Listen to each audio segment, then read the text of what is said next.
Oh God. Oh God. We're all gonna die. This is the captain. We have a little problem with our engine sequence, so we may experience some slight turbulence and then explode. I don't want to explode. Welcome to the Serenity. Nailed it. The local crew here, Crimson Maroon. I'm a geeky writer. I'm a character called Sinister Boy. And I'm Sprinks. And as usual, you can find us on Spotify, Anchor, Google Podcast, Amazon, Castbox, and Podcast. And we're obviously on YouTube, so, hit us up on all those. But right back to you, Crimson. Do it. Yeah, Serenity. We went through Firefly. Took a while, but we got through it.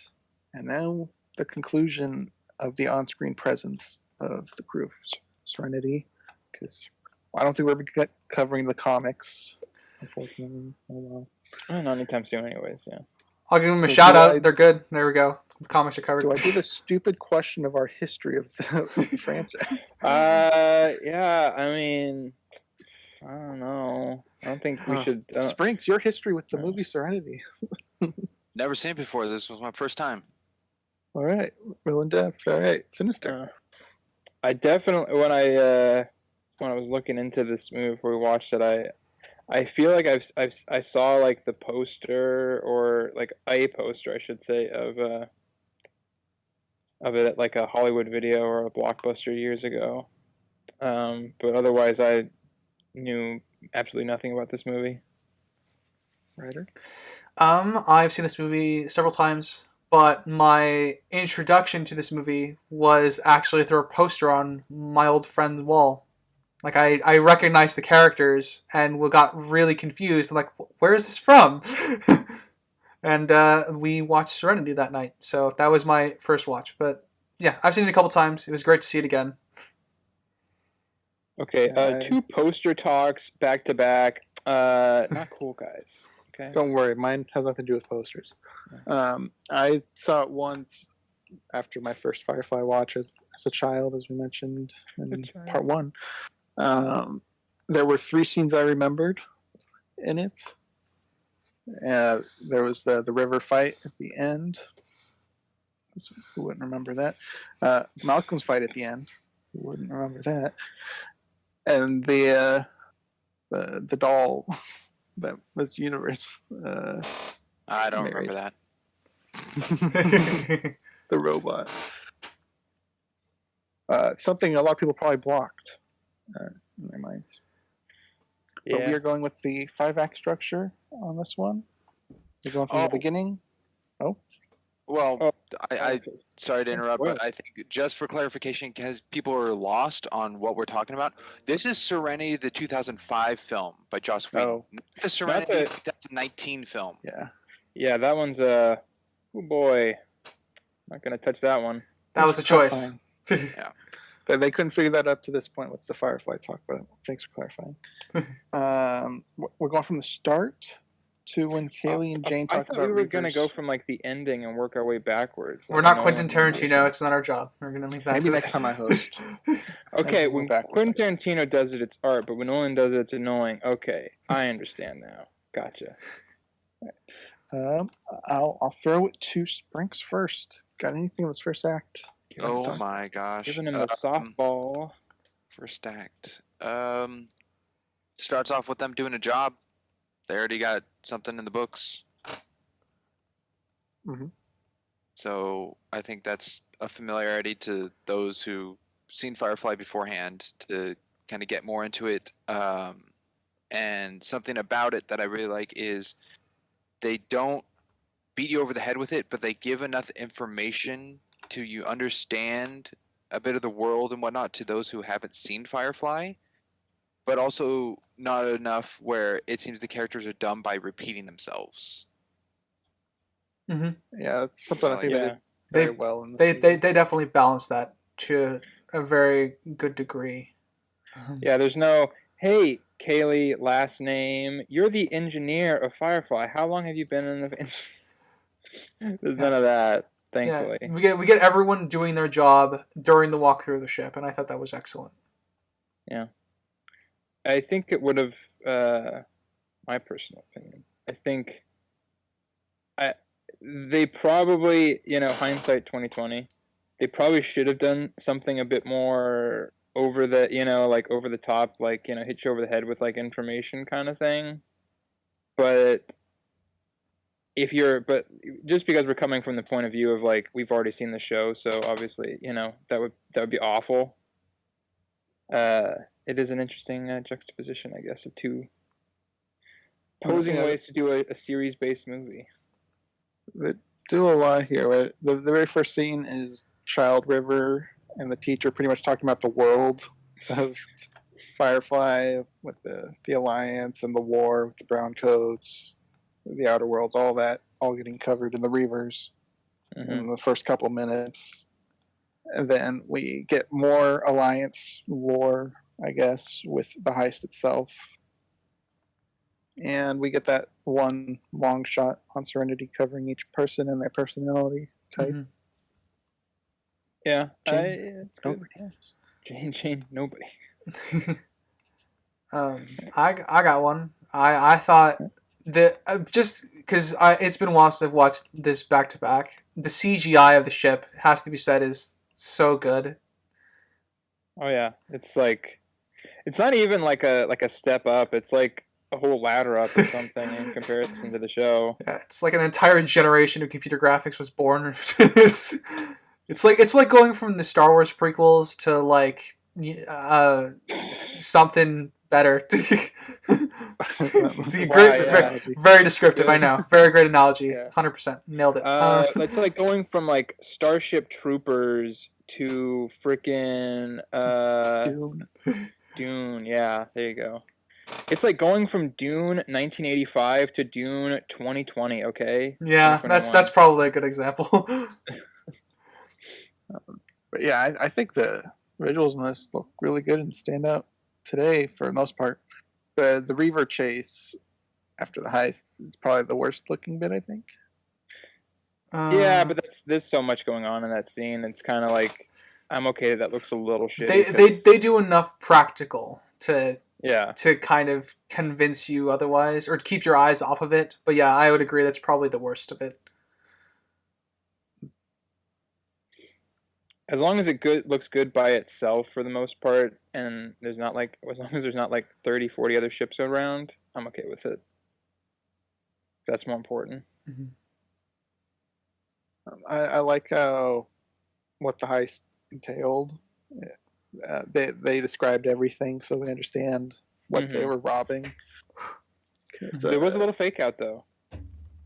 There was. Well, a little bit of fake out because like they open up the safe and it's just like two little small stacks of bills. Enough to retire on. Yeah. And then he opens the latch and the old man's like, "Oh, you were an old brown coat, weren't you?" We all just folk now. I guess this was a hideout for the brown coats at some point. Yeah. Probably. That's what I got out of it. Or I think it was sort of like sending like a moral message of like, hey, you used to, fight for freedom and now you're robbing us. Well, not really robbing them, the people, but you know what I mean. Yeah. Going to petty thieving. It's like we all just folk now. Yeah. All just folk now.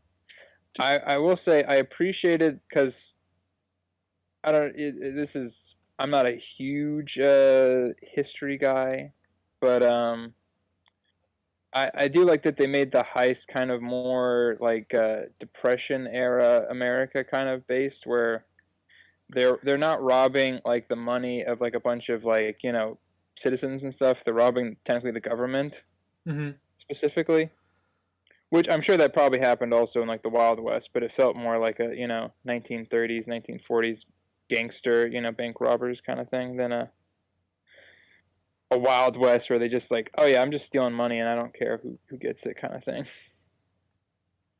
Yeah. I thought it was cool because the money is the Alliance's money for contractors to protect or survey the outer planets, since the Alliance can't stretch out that far reliably. Ironic. So, yeah. So they knew the robbery wouldn't get back to the Alliance because they would lose their contracts. The kind of cool. Kind of cool. Kind of like some sort of I don't know, like metaphor. I guess. Something. I don't know. also really like the operative as an introduction. A lot of people were introduced to this man as Mordo from Doctor Strange, and I knew him as the operative before then. So I knew him as the guy in 2012. oh yeah, The he is in that guy. movie. But the operative is a very, very calm and collected character, and I find those as villains, I find them a lot more fascinating to follow. They're scarier. Oh yeah, they're infinitely scarier, and it also makes the moments where their facade cracks a lot more noticeable. And his facade cracks only once in this movie, and I think it's very indicative of his character. You'll never make me mad. Yep. Yeah, I think Mordo was pretty good in this. He was. Sorry, he was I don't definitely- have a sword.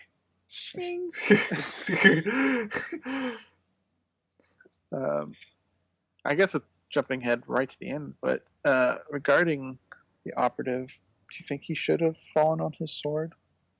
Yeah. But I think that was poetic justice. yeah. I think though. Well, It serves- if he didn't, our crew would be dead. So.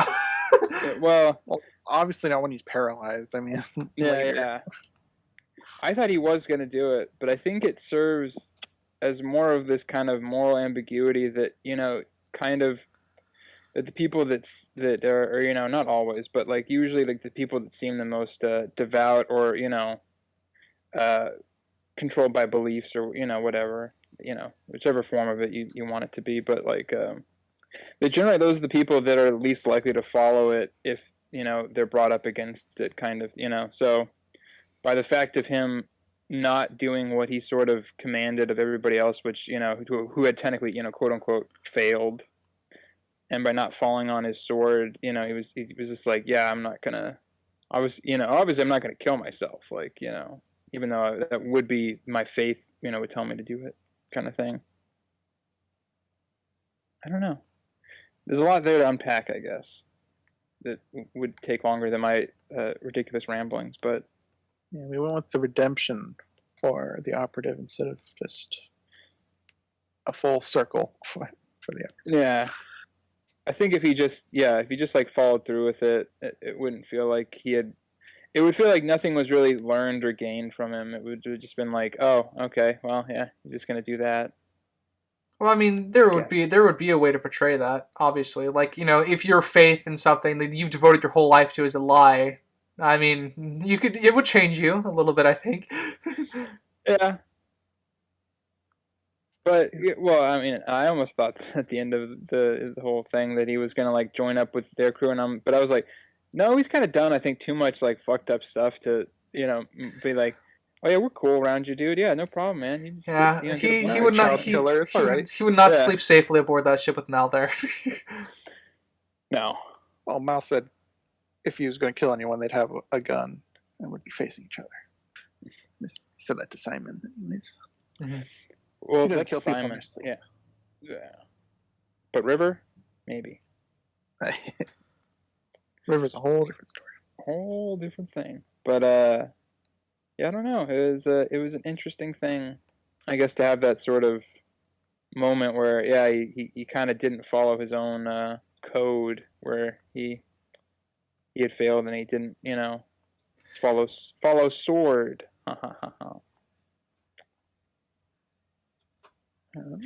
Sprinks, is there anything else you want to point out?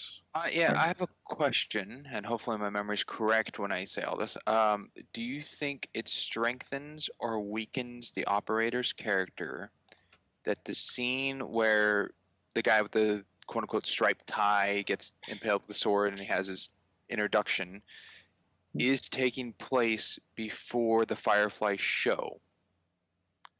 And that he's been searching for Simon and River for the entirety of the Firefly show up to where it gets to the Serenity crew in the movie, which I believe in the time frame is 8 months.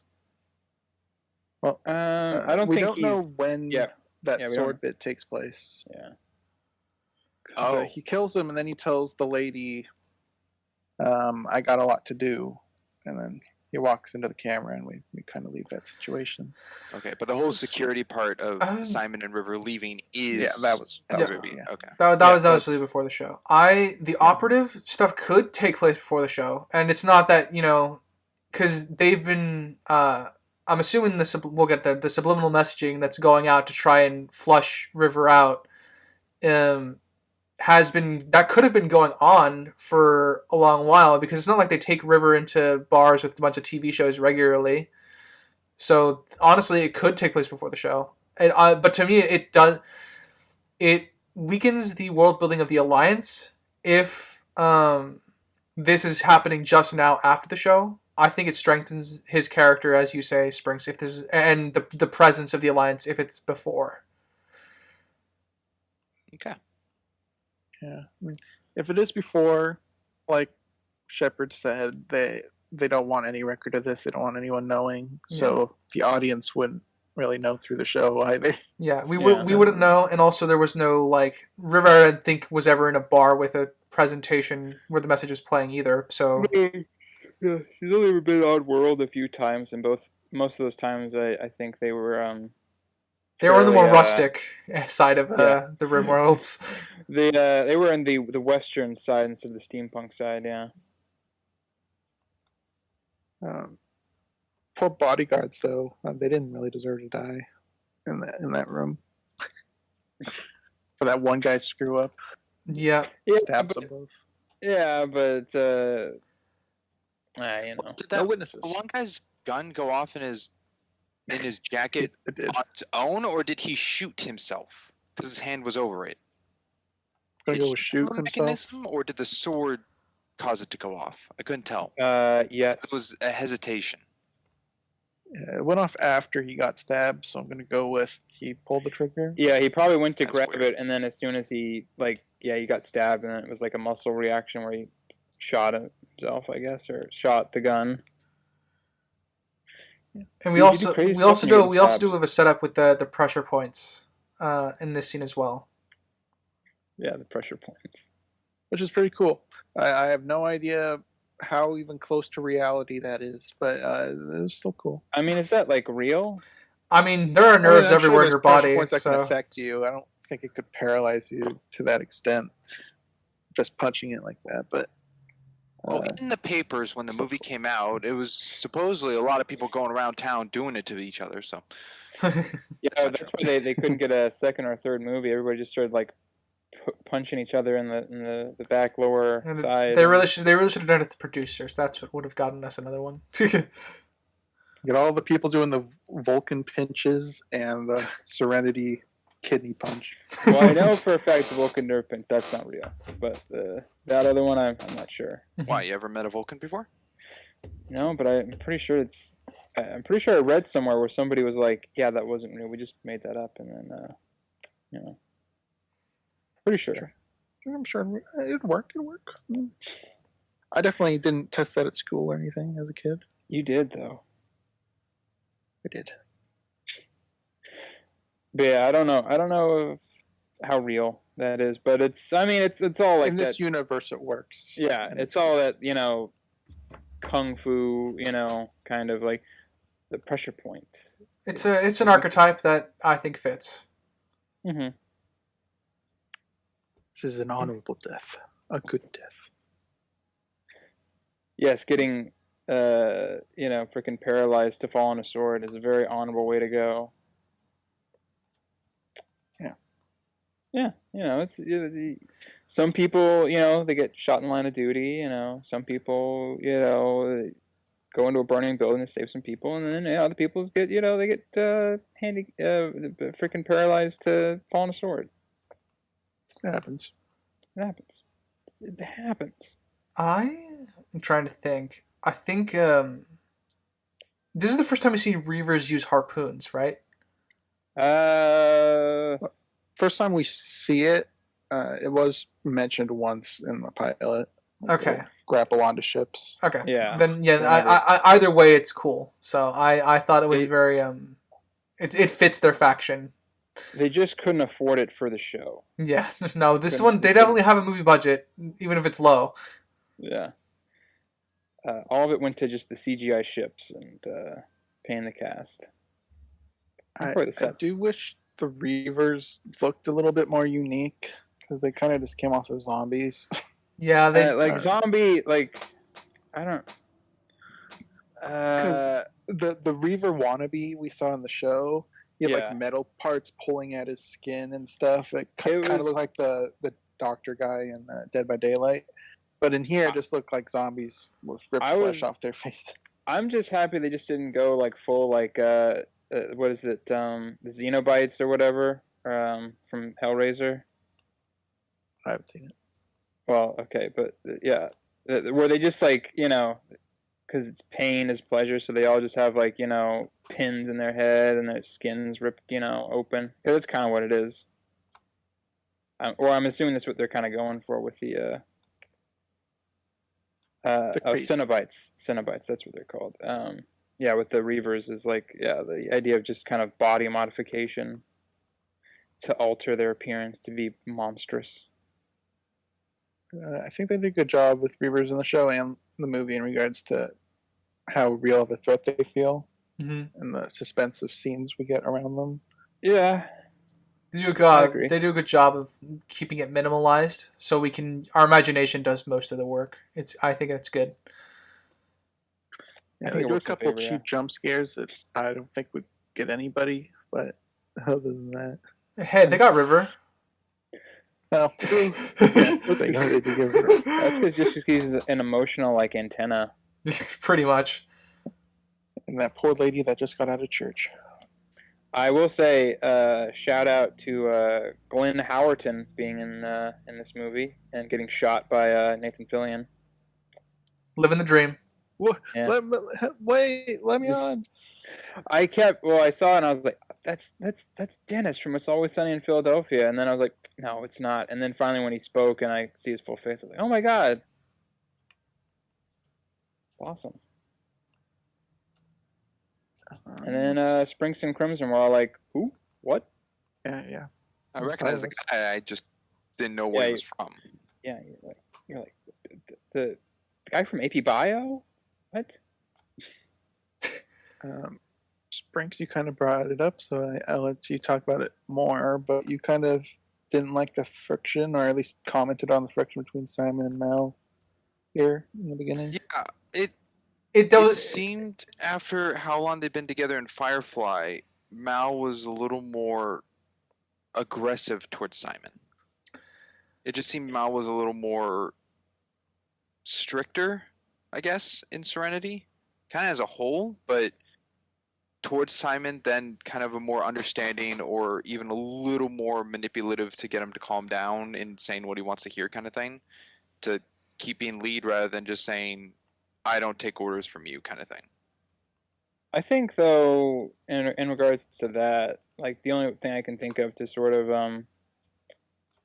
I guess counterpoint that is that probably because in the show it's I don't know what the timeline for the show is, or like from episode 1 to episode like 14, how many is it, like 2 months or something? 6 months.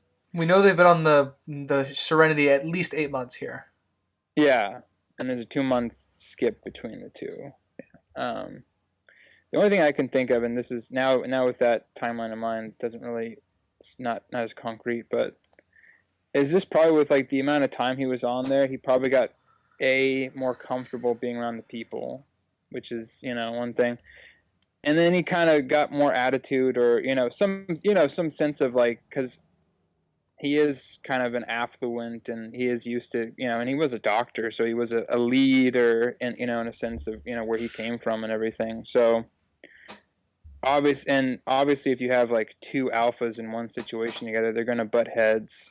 So probably as he became more comfortable and kind of more willing to speak his mind, he was going to come up against Mal, because Mal is the original alpha, or captain and everything, and doesn't really, and as we've seen in other poses, doesn't really like being told what to do and how he should be doing something, and probably also views Simon as even if as he's probably gained knowledge of like the situations that they've been in as the lesser of the crew and everything. So I was more fine, I guess, with him being stricter even after the time, because obviously you kind of have to quell, because if one person starts going up against you're going to have to quiet a lot of other people. To kind of frame this, I think the argument over River is enough. Like the point is that the at least the crux of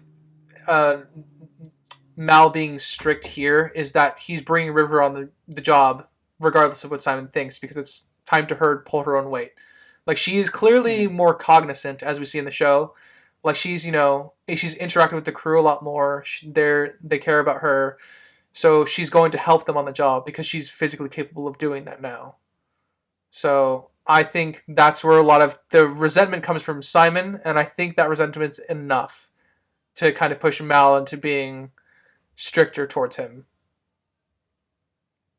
Yeah, it's weird. My part on it is I kind of agree with Sprinks, but it's less that it's warranted. I agree with the whole River being on the job.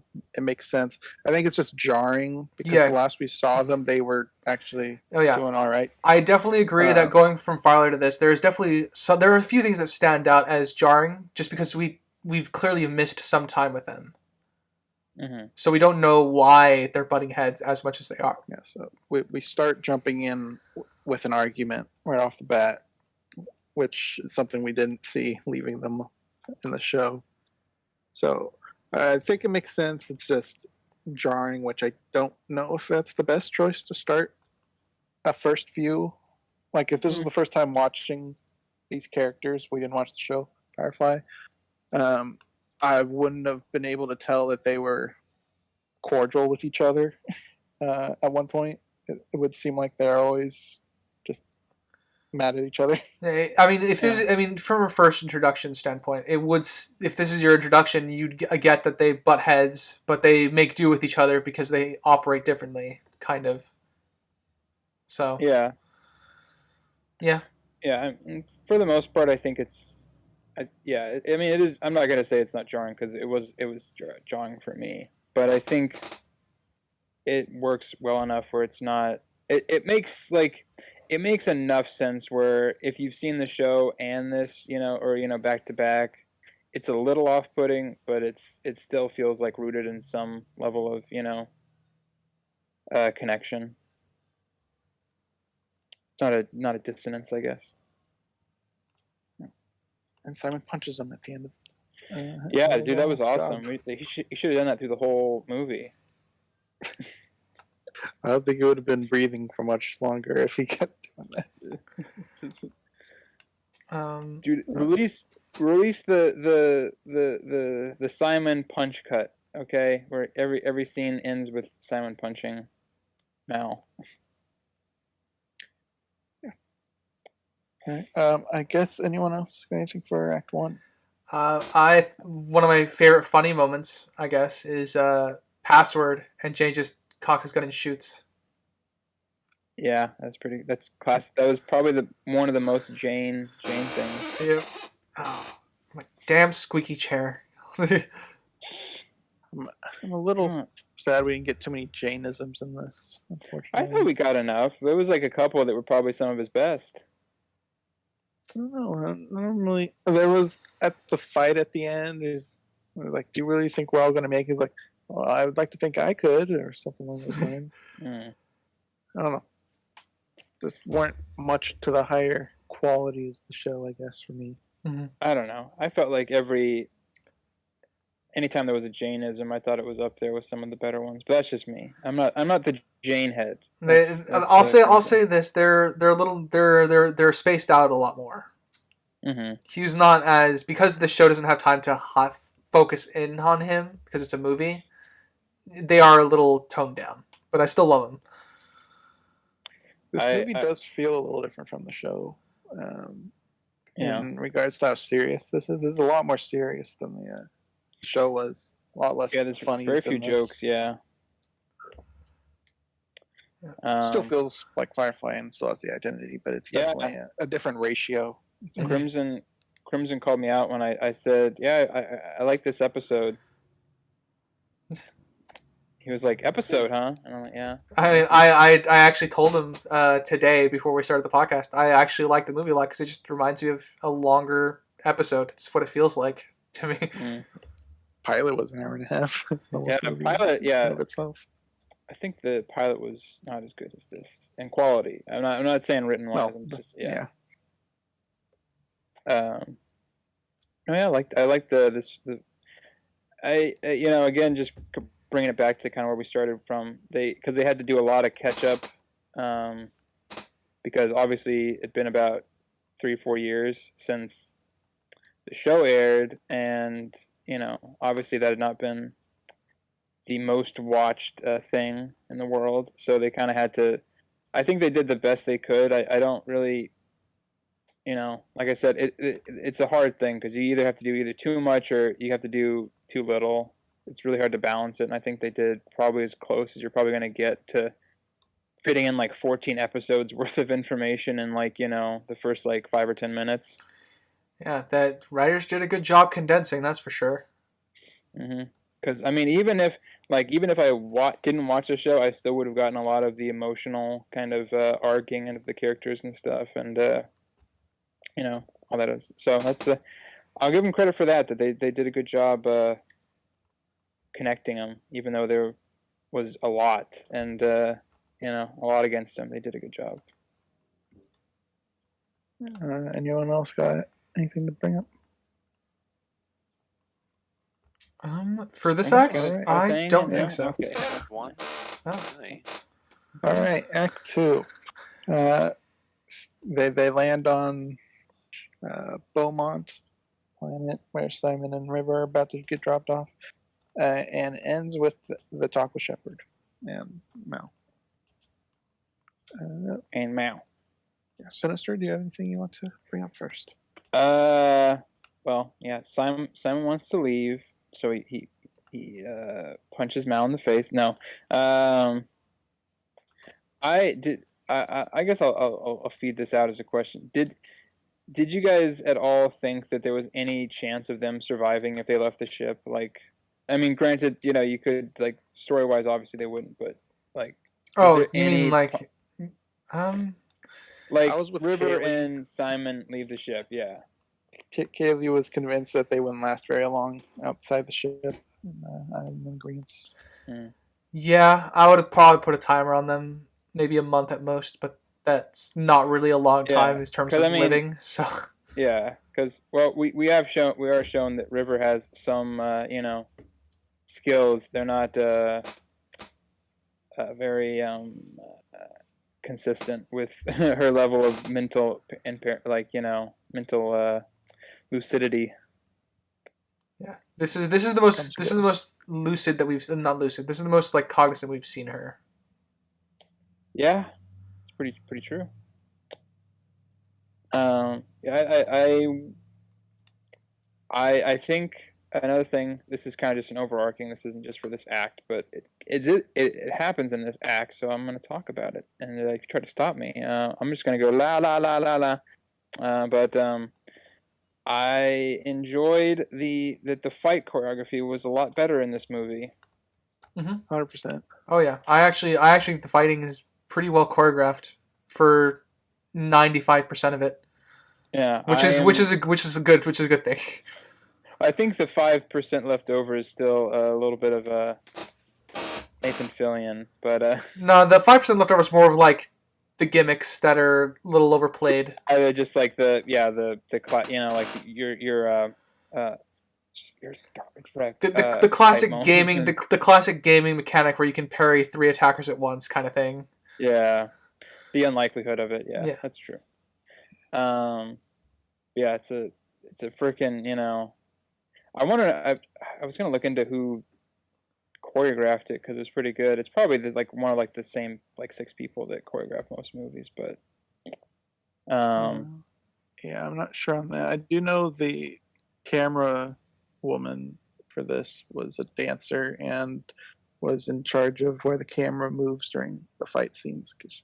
apparently she knew the flow of dancing, and the actress for River dances and utilized that in some of the combat. Apparently, looking at the fight choreographer was Ryan Watson. I don't know. Good job, dude. There is a throwaway line here on the TV. The Alliance denying the existence of Reavers again. This is a bit of a problem. This piggybacks off my problem in the show, where they're very inconsistent about how widespread the knowledge of the Reavers are. Like, people who should know it don't in the show, but here most of the Alliance seems to be aware of them. So I'm just confused still. It's an inconsistency that I have to point out, because it comes from the TV in this scene, and it bugs me still.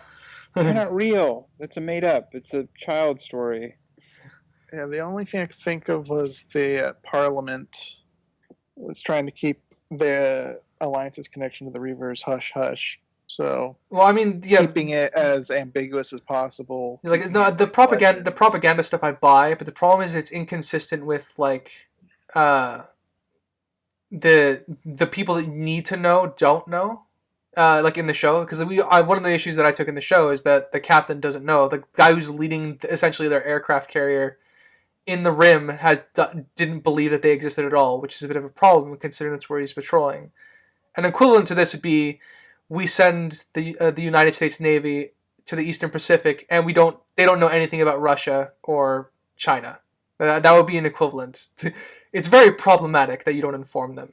Yeah, it's again, it's a weird thing that I think they carried over from the show, where because I agree with you, because it does, it's kind of like the snake eating its own tail, basically, where it works as some sort of a story tool, but it also makes them look really incompetent at the same time. Yeah, I will say it's better in the movie. It's just inconsistent with what's come before. Because if I would rather them here, it appears like the military faction of the Alliance is actually aware of them. I think that's good. I would prefer that they are aware of it and they're pumping out propaganda. So I think that this works. Like, what's in the movie works. But the problem is, I then have to divorce it from the show because it's inconsistent with what the show told me. So that is the issue that crops up here for me in terms of world building, is that I would like to pretend this is a sequel almost to the show, like it's a follow-up, but there are some world building changes that are definitely made that I was thinking about this earlier, that I think I would rather treat this as a soft reboot than a part of the show, even though a lot of it does rely on you having seen the show, because that's where some of the world building issues crop up in, and is whether it's like, would you rather treat this as a soft reboot or as a continuation of the show. And I think this small little isolated piece of dialogue about the Alliance, any Alliance government denying the existence of Reavers because they never made contact or contacted them at all, is problematic when comparing to the show. Do you think the Alliance knows about the Reavers? You said you think they know, they're just covering it up here, like in large. Okay, like, so you think everyone in that fleet knew what Reavers were? Is that what you're saying? Well, everyone. Well, at least this. So, at least your superior officers should know. So if I were to, okay, and mind you, I'm writing for them here because I am. If I were to write the Alliance faction in this way, and to my understanding of what we are given, the senior officers of the Alliance know, because the operative immediately reacts to telling them, pretty much screaming at his bridge crew almost, to shoot at the Reavers. The only time that his facade cracks. That to me is enough for me to understand, because of the operative's unlisted rank, that there is a sect within the military that understands that the Reavers exist and they are a threat. So, I guess to counter that is that if I see Bigfoot, I could say shoot Bigfoot, and everyone would know what to shoot, because we don't know if Bigfoot's real, but we know what it would be if someone called it out. Yeah. So you're not dissuading my point. My point is that superior officers would know, and the superior officers do know in this show. But the problem, the superior officers do know in the movie. My problem is that's inconsistent with what we learned in the show, and that they didn't know. I'm not convinced that they do know. All I know is the Parliament knows. Which, if they didn't know, that would be a really big red flag. But yeah, The operative knows, though. He's clearly well, yeah, a superior. He's he knows clearly the secret. Yeah, he's clearly an officer. yeah. Well, So my yeah. whole point is the superior officers know. As long as your senior staff knows, you can trust the rest of your military apparatus will follow those commands. I'm gonna quote a different movie here to illustrate a point. I'm Okay. gonna quote Men in Black, the first one. Mhm. A person is smart, people are dumb. So you'd rather have a few persons who know what Reavers are, because they're not going to be able to, because they know what's up as far as like with the Reaver situation. We're going to go into that later, but the Reaver situation, and it's a very hush hush military thing. If you just start telling every military person, and I mean even if they're high up, like how most of these people, and I'm sure in this the battle scene later on are. Having more than like having more than like a handful of people is opening up way too much of Pandora's box of like, well, this could get out that we're responsible somehow, because this, I understand your point too, though, of like it does make them look if they don't know, it makes them look incompetent, but if they do know, they should all know. Okay. So The question is, do the Alliance value the secret more than having a bunch of ships ruined or destroyed? And I think that's the point where I see them caring more about the secret than because all the ships that are getting destroyed by them are not like Alliance ships. Most of the time, they're just like the like Mal's scrap crew, or people that on the outer rim doing jobs and stuff. It's not really. Like I said, I don't disagree that the people would know. Like the propaganda makes sense. I'm fine with that. And like I said, I prefer the show's world building in this instance to the movie's world building in this instance to the show's, where the military is aware of the threat to a degree. Because as long as your senior officers are aware of it, and the operative is clearly the senior officer in command of the ship that he's on, he gives the order to kill the Reavers. And everyone else just follows the orders. That is enough. Someone in command position, and people in command positions do know. I prefer this to what we got in the show, where they didn't know. See, the thing, I'm not convinced the operator knew that Reavers really existed, because the whole point of him switching up at the end was that he saw the secret and realized that what the Reavers were. No, he realized that the Alliance created the Reavers. He knew they existed because he calls them Reavers when they come out of the clouds. But like I said, if we saw Bigfoot, but you've never seen one, you could call it out as a Bigfoot. If you see a Reaver ship and you don't know they exist, you could still call it a Reaver ship. I never thought I'd hear an argument cemented with Bigfoot before. That's weird. It's just an easy parallel. If you see a ship with dead bodies and blood everywhere, you know that's synonymous with the stories of Reavers. So you're like, okay, that's obviously a Reaver ship. Fire. Okay, I see what you're saying. So you're arguing it's still the problem that they don't know. Okay, so.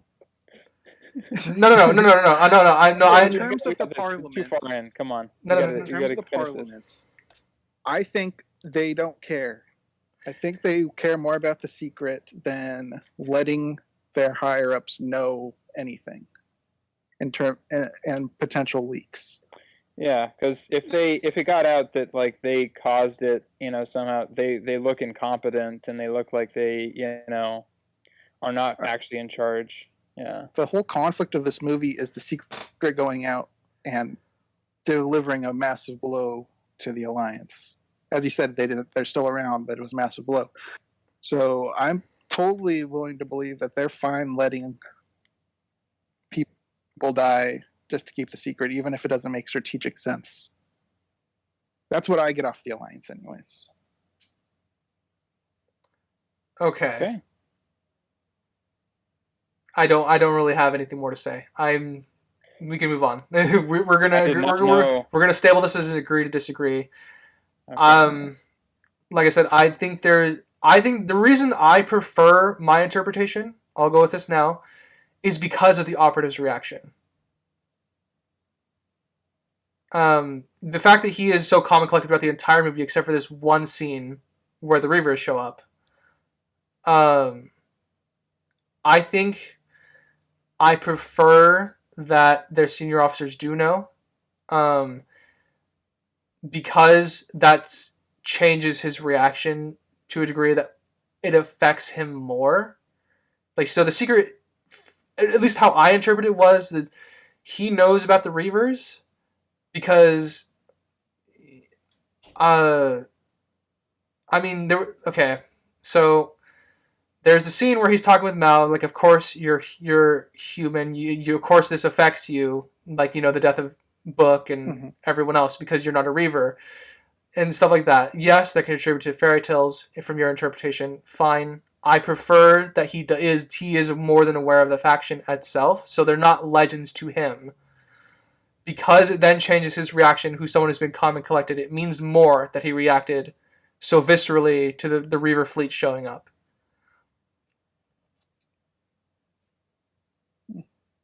Yeah, agree to disagree on that one. Yeah. All right. Yeah, a lot more of Act 2 to cover. Yeah. Spinks, you got something? Oh boy, off of that. I mean, coming from Act 2. Act 2 ended with talking to Book. I guess the bar fight scene. Or a bar even fight if there's a scene. bar There we fight. go. The Miranda fight, I think, is Marking the what the mage. scene's titled. The twins for the payout really don't seem that strong of characters. They're just kind of there for a gimmick. I mean, it could have been a single character. I think it would have been cooler if it was shoot, what was his name? The hat guy. Yeah, the guy with beard the hat, guy? who's Oh, carving the Badger. apple. Badger. Yeah, thank he's you. Sterling. Badger. Yeah. Cooler if it was Badger. Who is in Doom Patrol, I believe now. Kipling. I think it would have been cool if it was him for the payout, Yeah. because these two new characters they added in of twins. I think their main thing is just they're twins to make them different and stand out. Very lackluster, but the reason why they're there, I don't know what to call it, the lockers that change to supply guns is cool, but then River gets her hands on a gun at the end and aims it at Mal, so I don't know where that gun came from unless someone didn't check in their weapon. She pulled it off one of the people attacking her. I would imagine, yeah, that is a bit odd. I'm fine with that just because obviously this is like Mos Eisley, so not everybody's going to be the most honest individual in the galaxy. I mean, if she, it could be one of just the bartender guards. It could have just been one of the people that's on security for that night. But I do get your issue with it though. So I think River having a gun in hand is played off for the reasoning of why Mal would hesitate aiming his gun and not shooting her, is because she's aiming a gun at him. Okay. Didn't he I don't know. first? I don't know where to go with that one. Yeah, he aimed. Yeah, he aimed first. Yeah. But if she didn't have a gun in hand, I think Mal wouldn't have hesitated for the time of Simon to come in and say the words to knock her out. I think Mal would have either fired off a warning shot or shot her somewhere that Simon could have easily cleaned up, or something with the gun on hand, because he went for his gun. And that was his main motive when he saw that River was attacking. He didn't go to help Jane, like try to corner her in kind of thing or talk her out of it. He went for his gun. Yeah.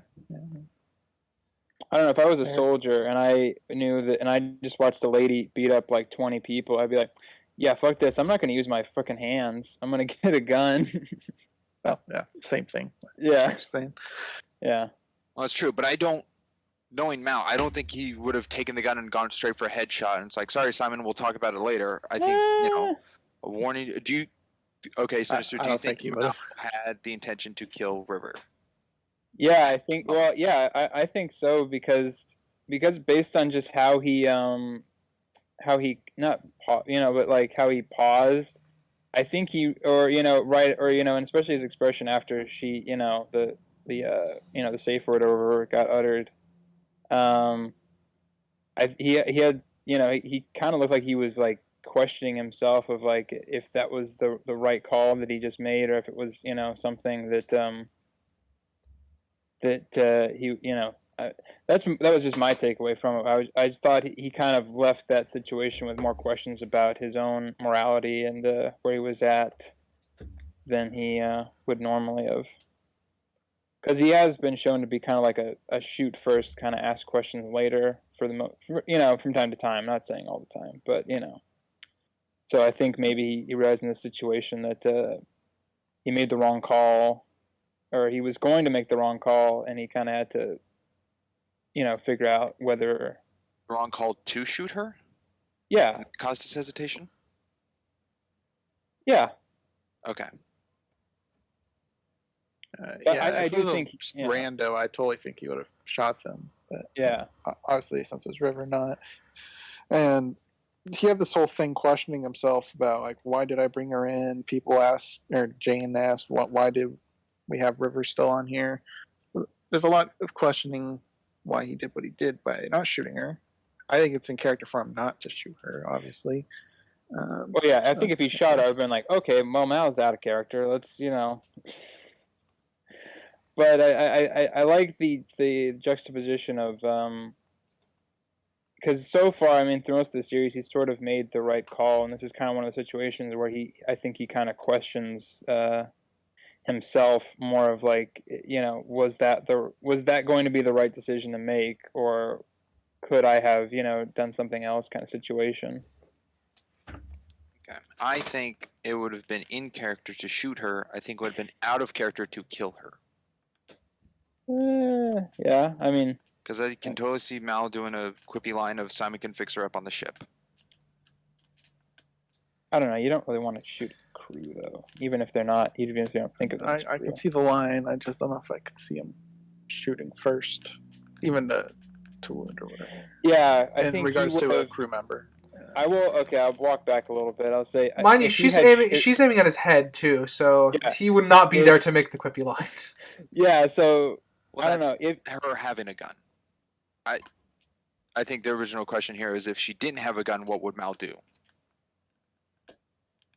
I probably would have shot her. Nope, I'm not on that train. I don't know. I'm not convinced he would shoot her. I'm convinced he would fire a warning shot, as Spring said. Yeah, I think he'd try to work with Jane to get her to stop. Yeah, Jane. Yeah, what a thing he did in this fight. Jane was already. Now that there's a weapon in play, yeah. He wasn't unconscious, but. Yeah, he did get sexually assaulted, so. That's true. She held her hand there for a lot longer than she should have. Okay, Mr. Universe, Bernard himself made an appearance. Bernard from Santa Claus. Yeah. I didn't think I'd ever seen him in anything else. Yeah, he's in 10 Things I Hate About You. He's in A Futile and Stupid Gesture. I don't know what either of those are. I think he was in a CSI show or one of those crime shows. Yeah, well, listen, I'm just saying you're selling him really short here, and I'm trying to help him out a little bit, make him so he's not just an elf in a Tim Allen movie. I mean, it's fine. Actors get stuck in roles. It's fine. Yes, but he didn't. Is what I'm trying to argue. I've never heard of those movies, so every did. It's just Crimson's knowledge versus Sinister's knowledge. Anyways, Mr. Universe, interesting character. Was he a good addition? He's a plot device. Yeah. I'm fine with him. I'm fine. He's serviceable. I didn't really feel anything towards him. I got a little bit when his voice recording was playing. So, but I think that's Mal's reaction to it more than the character, because I think my attachment to this character is through the crew rather than the character itself. I mean, it is kind of like a Deus Ex Machina character where, we need to figure out a signal thing, or whether we got. Oh, we have a character that is logged into like every single monitor in the galaxy or whatever. I mean, a little bit, but I think he was fine. I liked him well enough. Yeah, so he was okay. Didn't add too much. Didn't detract either. Serviceable. That's Yes. how you go. Yeah. I agree. Very middle ground for a newly added character, or for the film. Newly. Well, That's pretty much all I have for Act 2. Wow, we just breezed through Act 2, except for that. huge I Well, think it's mostly the fight. I'll bring up Yeah. another point to Act 2. I was kind of going a little linear. The introduction of Book that he wasn't a part of the crew at that point. So within the 2-month span of the end of the show to the movie, Book and Inara aren't on the Firefly. What? which kind of makes sense, kind of where their characters were going to a degree. I knew, yeah, I wasn't surprised about Inara because they were kind of hinting at that in episode 14 that she was going to be leaving in some capacity. So that was okay. I was surprised with Shepard just because I felt like he hadn't really done much story-wise. I may have missed it a couple times because I watched this a few times for this. Was there a reason why Book was there? I didn't. He just left the ship. Yeah, on Haven. Was there a reason for that? No, I don't think they ever said anything. Yeah, honestly, I think he's just there doing charity work. Like he's just living there to help people because they are a run downtown. So maybe decided they just need help and decided to stay. That's what I kind of got, but that's me filling in a lot of gaps. There was nothing direct. Can anyone remember from episode 1 when Book takes Serenity to help be his transfer shuttle, where he was going? Well, he had come from where all the Shepherds are, I believe. By that point, he had left there. He wasn't going anywhere. He just wanted to explore. He wasn't going anywhere direct. He just wanted to wander a bit. Yeah. Yeah, but he had come from where like the Shepherds are based or whatever by that point. So in that case, for no callback of a reasoning, yeah, that's a little weak of not really getting it out. That was one of my problems. Was we didn't really get why Book left. Inara made sense. We had grounds for that. Yeah. Book, we didn't really get any explanation. The only thing I can say, and I'm writing a little bit for the writers here. So sorry, writer, I'm taking your spot a little bit here, but the only thing I can think of is that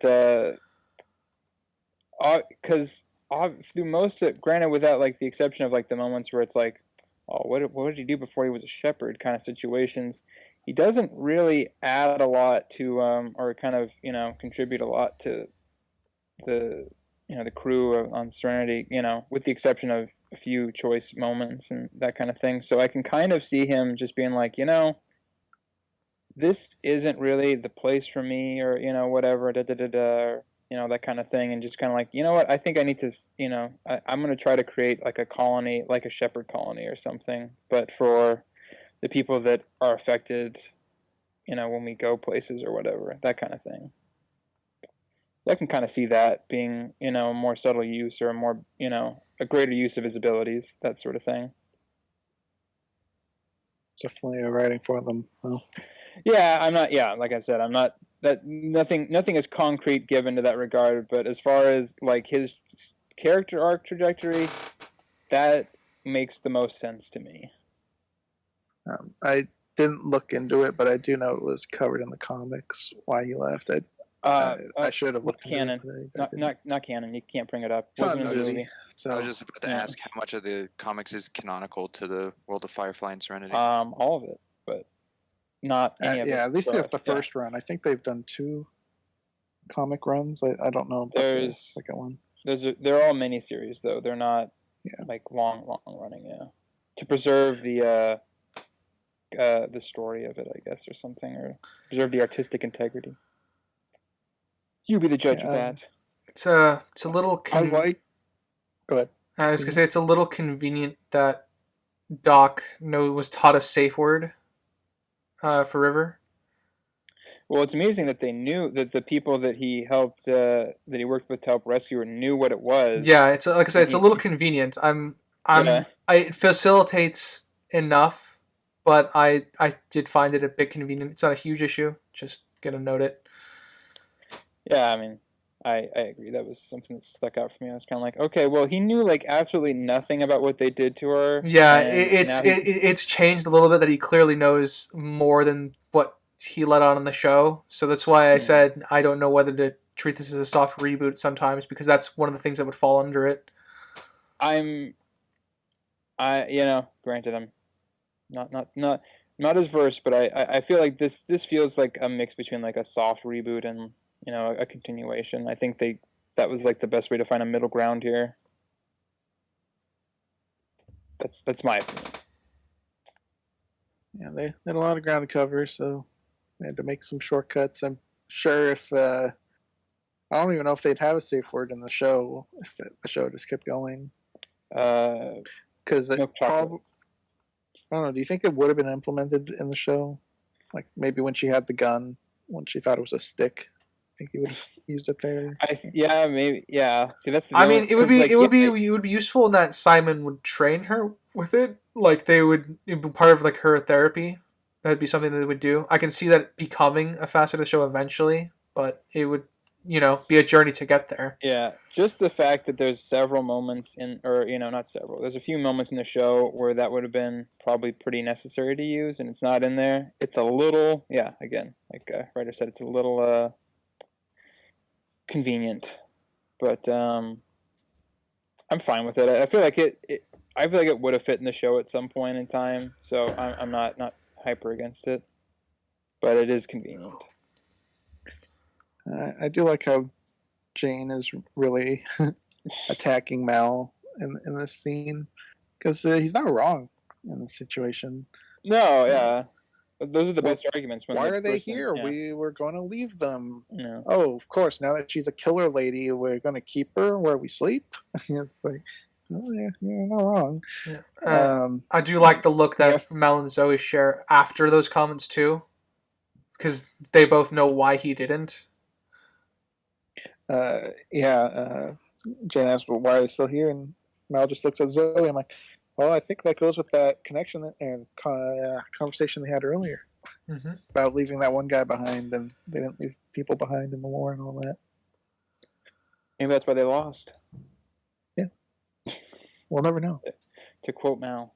Well, maybe we'll get a prequel movie of the war. Yeah, that's honestly, because when Crimson, before we watched this movie, Crimson was asking, I don't know if he asked all of us, but he asked me like what I thought the movie was going to be about, just because there's a lot of narrative threads from the show that you could potentially make into a movie, and I was pretty sure it was going to be a River and Simon kind of based story, or specifically a River based story, which I was half right about, but not entirely.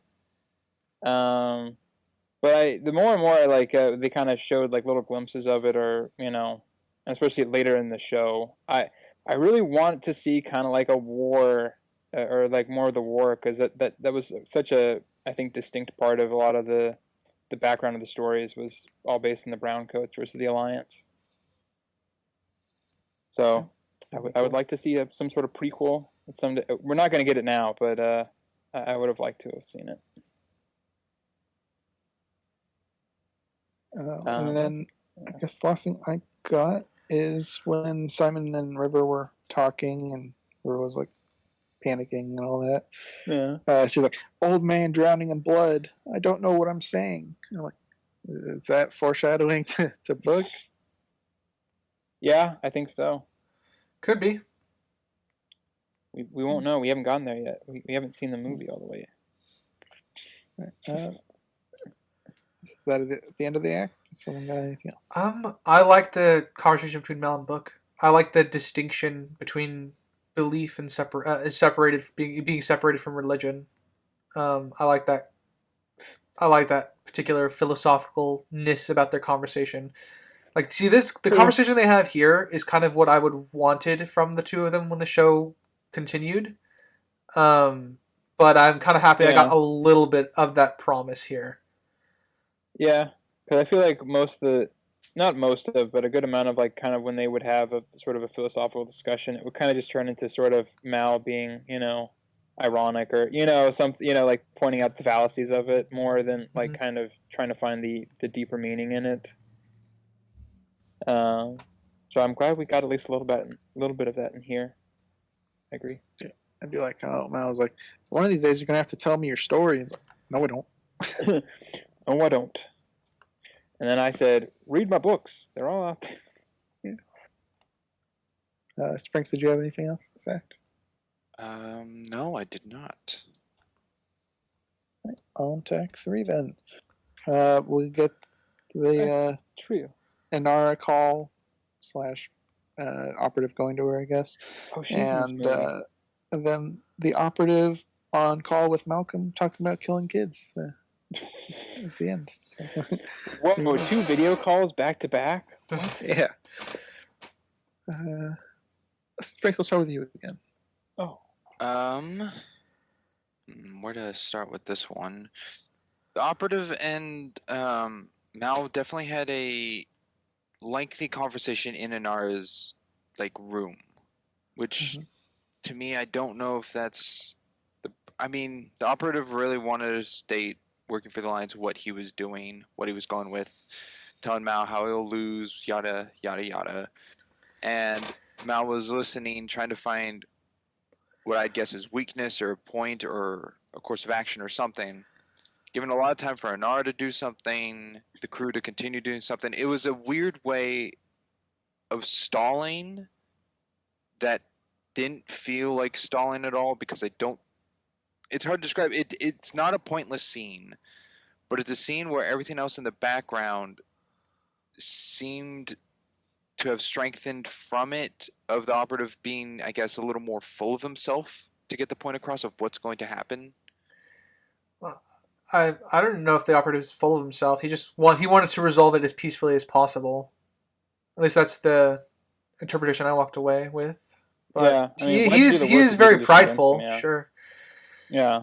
Prideful. Well, he's got belief behind him. Yeah. He even asked Mel, how do you think things are going to turn out here? Yeah, in terms of, I think it fit his character. He is a like talk through plans type of villain, I guess. Do you know what your sin is? Yeah. I'm a fan of all 7. I once again, kind of like in the first and second episode, Mel just goes straight for the shot once he gets the information he needs out of the situation. Yeah, Dude, this is I'm unarmed. Bang. good. Fire. I mean, yeah, it's why we like Han Solo. Yeah. Get the information, you shoot the guy. Yeah, I really liked it. Yeah, I can believe it's a nice detail I liked. I like that it's not a killing shot, mostly for the fact that it's hip fired. I mean, yeah, though Detail. knowing what we know about the guy, he really should have done a killing shot. I mean, Malcolm's not the best shot. Yeah. He's good, but he's not the best. It took him 3 shots to shoot that rope off of Jane during the Reaver chase, which I like that it took 3 shots and it wasn't the first try. Because that's a hard shot to do. Is it though? It is. Yeah, I'm gonna imagine it I is. would say so. Blind people do it all the time after they've shot 30 times. Come on. Yeah, you got me. Yeah, I really love the back and forth between the operative and Mel too. I like that, they discern it's a trap, and he's like, "Well, we need to ID the person anyway, so let's go." Have you seen the bloopers, Ryder? No, I haven't. Oh, they're at the end of the credits. They're pretty good. I have a digital version, so I don't have the after credits. Spriggs, you want to recreate the trap scene real quick? Locally. So we're in Inara's room. Yeah. From the bloopers. I don't remember the blooper of it. I remember the Fillion yelling. You showed me afterwards, but Crimson's going to be a one man Firefly crew. Okay, come on. Trap! All right, let's do that again. One more take. Was that it? Yeah, it was. No, all 3 of us were laughing at that. We were. Fine.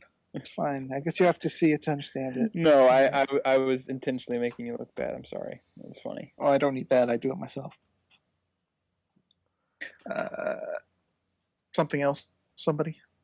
That I don't have a segue. They got away pretty easily. No, I thought it was well thought out. I think the shuttle ride there, that was probably the only time that they would have the opportunity to get him. It looked a lot worse before they deleted a scene. Oh. Yeah, we watched the deleted scenes. Yeah. So we can't say it's canon technically, but they filmed it, so it's filmed canon. But yeah, because in the movie it's just a flash bomb, get them, and then they're outside on the cliffside. But in the deleted scene, we see them running through the halls and opening up a secret passage that leads them out. Yeah, and then they throw a grenade. Well, they throw a grenade, and then all the Alliance guys like cower, like, "Oh my god, we're gonna blow up!" And then he comes out and reaches for it. It was just a smoke grenade. I can't remember. Yeah, it was just it was a dud. Either way, it's good. But not present. Oh well. No, it would have. It was funny, but yeah, it made the Alliance look really incompetent. I will say the timing of Inara's incense bomb, very lucky. Because I assume it just keeps burning until it goes off, kind of like dynamite. So the moment Mal's about to get stabbed, it goes off with the guy right next to it. Very convenient. I mean, she could have been the one to plant the fuse. So like a lot, like a lot. He gets beat up a lot. Yeah, he doesn't get shot a lot, but he gets beat up a lot. For a guy who gets shot at a lot, he really gets like beat up and stabbed a lot. Yeah, during, I guess, his shirtless scene while talking to Inara on the comm or whatever. Yeah, you can see the Scarf episode too, when he gets stabbed by Crow's throwing bladed weapon. I don't even know what that was called. Good attention to detail. Yeah. We didn't get to see his tattoo, unfortunately. No, he wasn't butt naked in this. I guess that's down a point objectively. Yeah, he could have. There was at least 2 scenes where he could have been butt naked entirely, and he wasn't. So, -5 points. Sorry, don't make the rules. I'm trying to think of any other thing else. Yeah, the operative talking about killing kids is pretty fucked up, I guess. It's a good way to get across the devotion. Yeah, you really know you're talking to like a maniacal villain when they're like, yeah, I killed them. I want to make the world a better place, and you want to live in it. No, I'm not going to be living there. I'm a terrible person. That was a really, I don't know. That was an interesting line. He knows his position is limited time. Yeah. He's a tool for a better tomorrow through killing kids. I mean, that's most, like, I guess, evil forms of devotion. Is it the people that are like will do the most fucked up stuff are usually the ones that are like, well, I'm not going to be alive to see like the end result, but it's okay, kind of thing, It's like, oh, you are a big problem. You are a true villain. Those are the scary villains. Those are the ones you want to be afraid of. Yes. The ones that know they're going to die but are okay with it. I was a little disappointed in Book's death because I was really hoping they'd be able to build him up a little bit in this movie, and as we kind of talked about, he didn't that much. We got a little bit of what could have been in the show, but we didn't really build up to a point where, at least for me, I didn't really get any emotion out of his death. I don't know about you guys. Yeah, I mean, I was surprised by it, but surprise isn't really an emotion.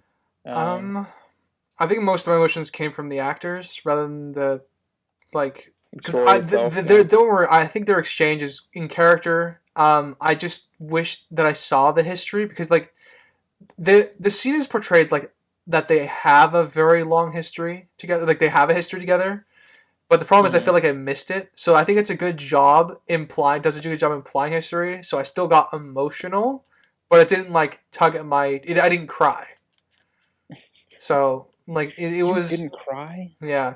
So like I said, I was definitely felt emotion because the dialogue, like, as I said, dialogue is multifaceted. It implies a lot of history between them, while also make the actors do a great job as well. But I think it definitely is a scene that unfortunately is lacking luster because of the fact we weren't there for their history.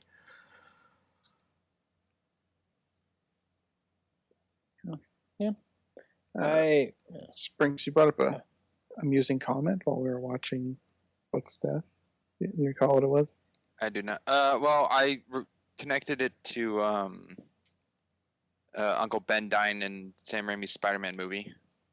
Yeah. The open mouth. Yeah. His mouth was pretty much perfect. open the whole time, and he had squinty eyes. Well, how many times have you seen a dead body? It looks the same. Or a dying body? I've seen one dead body. Let's see. So we get I guess River flashback memory dream thing. I don't know. We get a couple of flashes to the well, yeah, we've got a couple of flashes that we haven't talked about so far. So yeah, and this in particular one, she's got the garb. She's in the lab that Simon rescued her from, and the hole in her head. And the area is empty. And then a Reaver jump scare. But that, I couldn't tell if that was actually River's memory or if that was one of the Parliament that she psychically linked with to know about the planet Miranda. That was somebody else's memory. That was kind of, I don't know, that was such a weird thing in and of itself. I don't really know how to.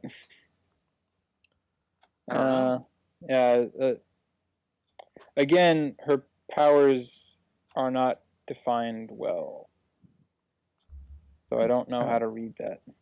What do you think, Ryder? For her psychically linking with the Parliament guy, was it? Do you think it was that, or do you think it was her having like a vision, or what? Like, it makes more sense that she's psychically linked with a Parliament person.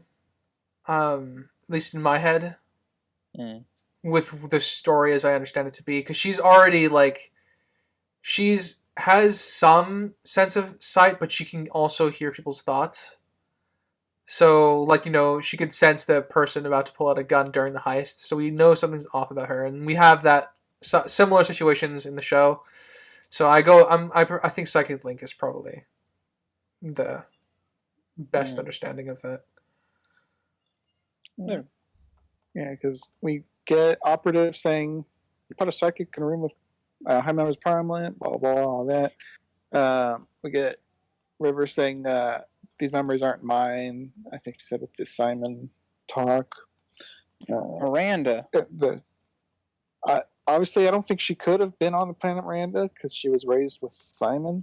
Yeah. So my best guess, it is just somebody else's memory from Parliament, and that's how they know about the planet Miranda. Okay, now that you've okay, now I understand what you were talking about. Yeah, I agree with you.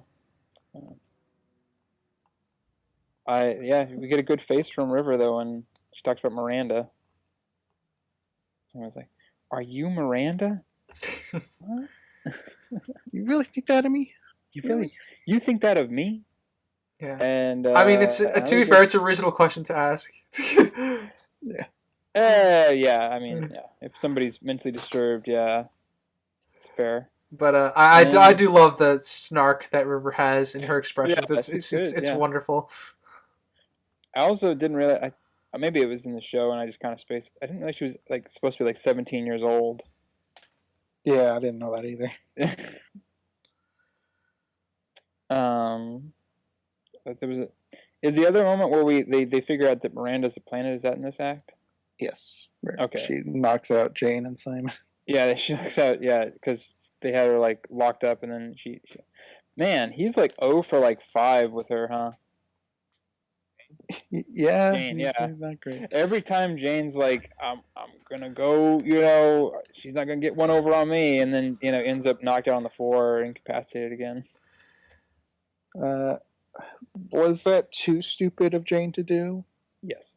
Was that checking out in himself? character? No. It's To in be character. taken out with off screen, maybe.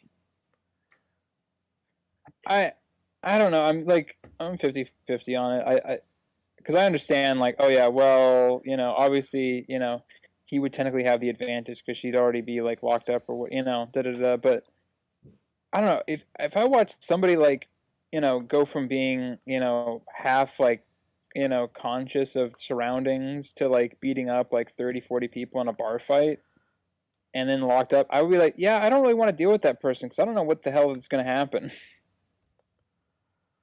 Like, you know, you're 50-50 on the possibility of like either you're gonna get like killed or you're gonna, you know, encounter like somebody that's like frightened to death.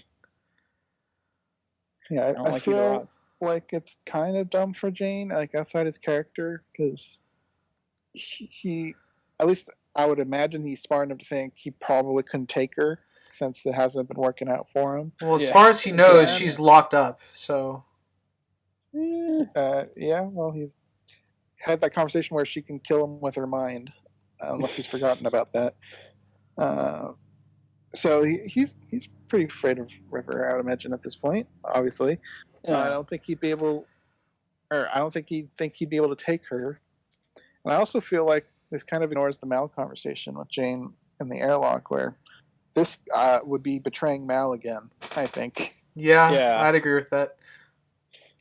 And yeah, you don't want to get shot up in the airlock. All I'm saying. So I don't think this was something Jane would do. Given the track record, yeah, no. I mean, the only setup that we have to this is the argument that he has in this very, like, the scene preceding this, where he, you know, chastises Mel for essentially about the whole Alliance resistance thing. Yeah. Right, you know, oh yeah, Alliance starts the war, you just volunteer.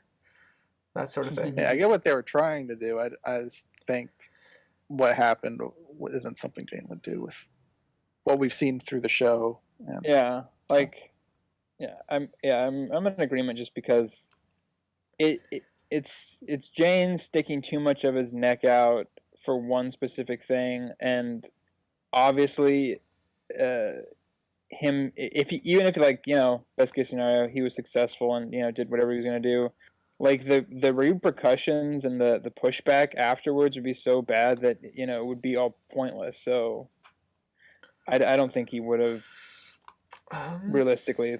I think, like I said, I can see a scenario this where Jane would do it, but again, it's like he could be just fed up with Mel to a specific point. Like, I can see that being one of the driving forces here, but I don't think there's enough of that with what we have to include that as like realistically what would happen in his head. So I'm inclined to agree it's probably a bit out of character. Yeah, because it just doesn't. It really, and especially at this point in like the movie, it doesn't really feel like getting rid of her solves the problem. If anything, it makes it more complicated. Which, granted, I know Jane's not the most long-term thinking, but still, I think he would sort of realize that it's not that the plan isn't gonna like suddenly make everything better. Oh yeah, if they get rid of River, Operative's still gonna hunt him down. And be like, okay, where'd you put River? Yeah. Wouldn't solve anything. Elements are there, buildup is not. Anything else in this act? Oh, I wanted to mention that it was. I found it funny that everybody was like, Miranda. Never heard of Miranda. And then everybody's like, oh wait, yeah, Miranda, that planet. Well, I mean, why would they assume that it's a planet? Well, no. After they figured out that it was a planet, like oh, there's this planet. Like, never heard of it. Oh wait, Miranda, isn't that planet that's that had that failed terraforming Yeah, incident. sorry, I misquoted it. Yeah, it meant they all don't know what Miranda is at first, but then when they figure out, like, there's someone's like, oh, Miranda, that's the name of a planet or whatever, and then everybody's like, oh, never heard of it. I don't even what's that? And then they're all like, oh wait, yeah, that's the planet that is failure. If it, I found that funny. 'Cause it was whatever. Darn it! I guess I'll bring up one more thing. I did like River and Mal's little interaction at the computer. Good. Yeah, me Well, too. then just shoot me. Okay, all right. Well, maybe we'll just talk more. It was weird. They had to have done some like CG or something where when she was pointing the gun and she cocks it, it's so still, so stationary and unnatural looking. No, they probably had like her on like some sort of They could have just practiced like a lot. motion or No, I don't know. You might want to go back to it. I'm sure they did that on purpose to make it feel unnatural because she's just that weird. Yeah. You know what I love about this though? You're questioning so much of it, and that's definitely the point, is to make you question how much of it's real versus how much of it's CGI. And I like it. I like that it was steady. Steady. Because usually not. There's usually a little bit of motion in it. Sprinks, you got anything? No, it seems they're all emotionally, well, except Mal. They're all emotionally against, or not against. It's not corrupted. I don't know. They're all emotionally attached to River to the point that River can take everyone out on Serenity, which I think is a bit of a weakness. I mean, they've been together so long that they trust one another, which is fine. But after the bar incident and having River locked up and they're all like on it, being that she has so much power over all of them is a bit. It's a little too much for me. So you're on Jane's boat. I am. The sleeper agent in River's fine, but the power she possesses to take out anyone is excessive. The only thing I can think of is now they know the safe word, so they're all technically safe from her as long as they're aware of their surroundings. Yeah, but except that she hits. Well, that's because Simon's stupid, but that's fine. Well, it's in character. Yeah. It makes sense for him to try to talk her down first. But if River was running at Zoe, I think Zoe would just say the word and knock her out. Yeah. I think so, do you? I do. Yeah. All right. Act 4 is them collecting the bodies to put on their ship as the Reaver disguise up until when the operative is escaping his vessel from the Reaver attack. He doesn't ever have a name, does he? He's just the operative. This is a very Okay. plot oriented part of the film. I'm trying to think of something that stood out to me. I liked how appalled they were by his idea. Yeah, People are friends. I really do like their reaction and his reaction. I understood it like immediately, like, exactly, but like I liked how. Well, because their response, not to say the responses weren't, correct. I was just like, because obviously if you're coming from an emotional part of it, like, yeah, I would not want to cover a ship and your friends' bodies and stuff. But I liked how against it they were, even though it was the only option, because it was showing, that sometimes emotions are greater than logic. It's an appalling thing to do. But no, I wouldn't want to do it. If I had the choice between doing one or the other, I probably wouldn't do what they did. Yeah, congratulations, Why you're is everyone a on human, that not a red Reaver. Even though they could have, they didn't have to use all like their friends. They could use some of the enemy guys. There was plenty of both, probably. Yeah, they only used like 5 bodies. It wasn't that many.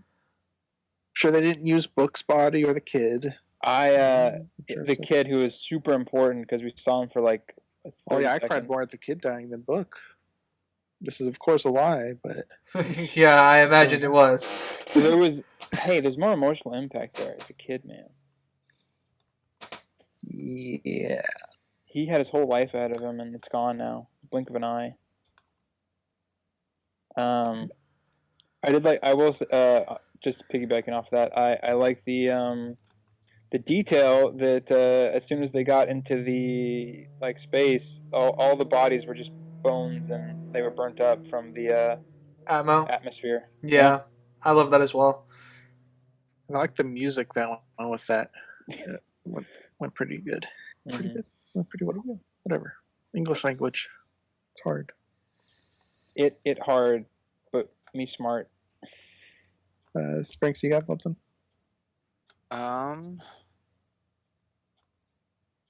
Well, the Reaver ships coming out, whatever space cloud they're in, can't be picked up from radar, even though the Alliance knows that Serenity is coming from that direction. So I don't know what the Reavers have on their ships that make them undetected up to a point, because it shows a scene of the radar on the Alliance ship that the operatives in to show all the blips of the Reaver ships coming up. So whatever that cloud is not. The Alliance aren't technologically advanced enough to scan outside the cloud. I think Mr. it's Universe the explained it to Yeah. Malcolm. It's an a ion cloud, cloud. and it will Yeah. mess with the sensors. Mhm. So But they were able they to pick up explained that. Serenity through it without the tracker. Well, they knew Yeah. Serenity was That- going to come through it, so Yeah. they I were. knew that, Yeah. and it could have been the thing they were trying to track on Anara's planet. Not the pulse beacon that got ripped out, but the other thing they sent out the probes for. I forgot what those were called, but Yeah, I don't remember, but yeah, I know what you're talking about. it could specifically be tracking Firefly, and the Reaver ships not be trackable through the clouds. That's unidentified ships, I guess. I don't know. But yeah, But they there's knew the a- direction of Serenity. So Yeah, they knew where Serenity was going to be going, but they didn't. Well, yeah, know. that's why they were on that side of the planet, aiming out at the I cloud. mean, I think this is a good time for me to talk about the CGI on all the ships. I think the attention to detail Talk is about it. really, really great. Because in the opening sequence, we can see the engine flaps closing in order to protect the engine as it's entering the atmosphere. And you can tell the class of ships by just looking at them. And as we get our CGI pan out of the Alliance fleet, the attention to detail is fucking phenomenal. Just for the short amount of time that we get to see them before they all become a clusterfuck and shoot at each other. It is you can see visually like the purpose of each ship, because that's the kind of stuff I look for, because I'm a huge sci-fi nerd. So good job. I would have loved this fight scene being longer because it was really cool and looked very good, even I think for today's standard.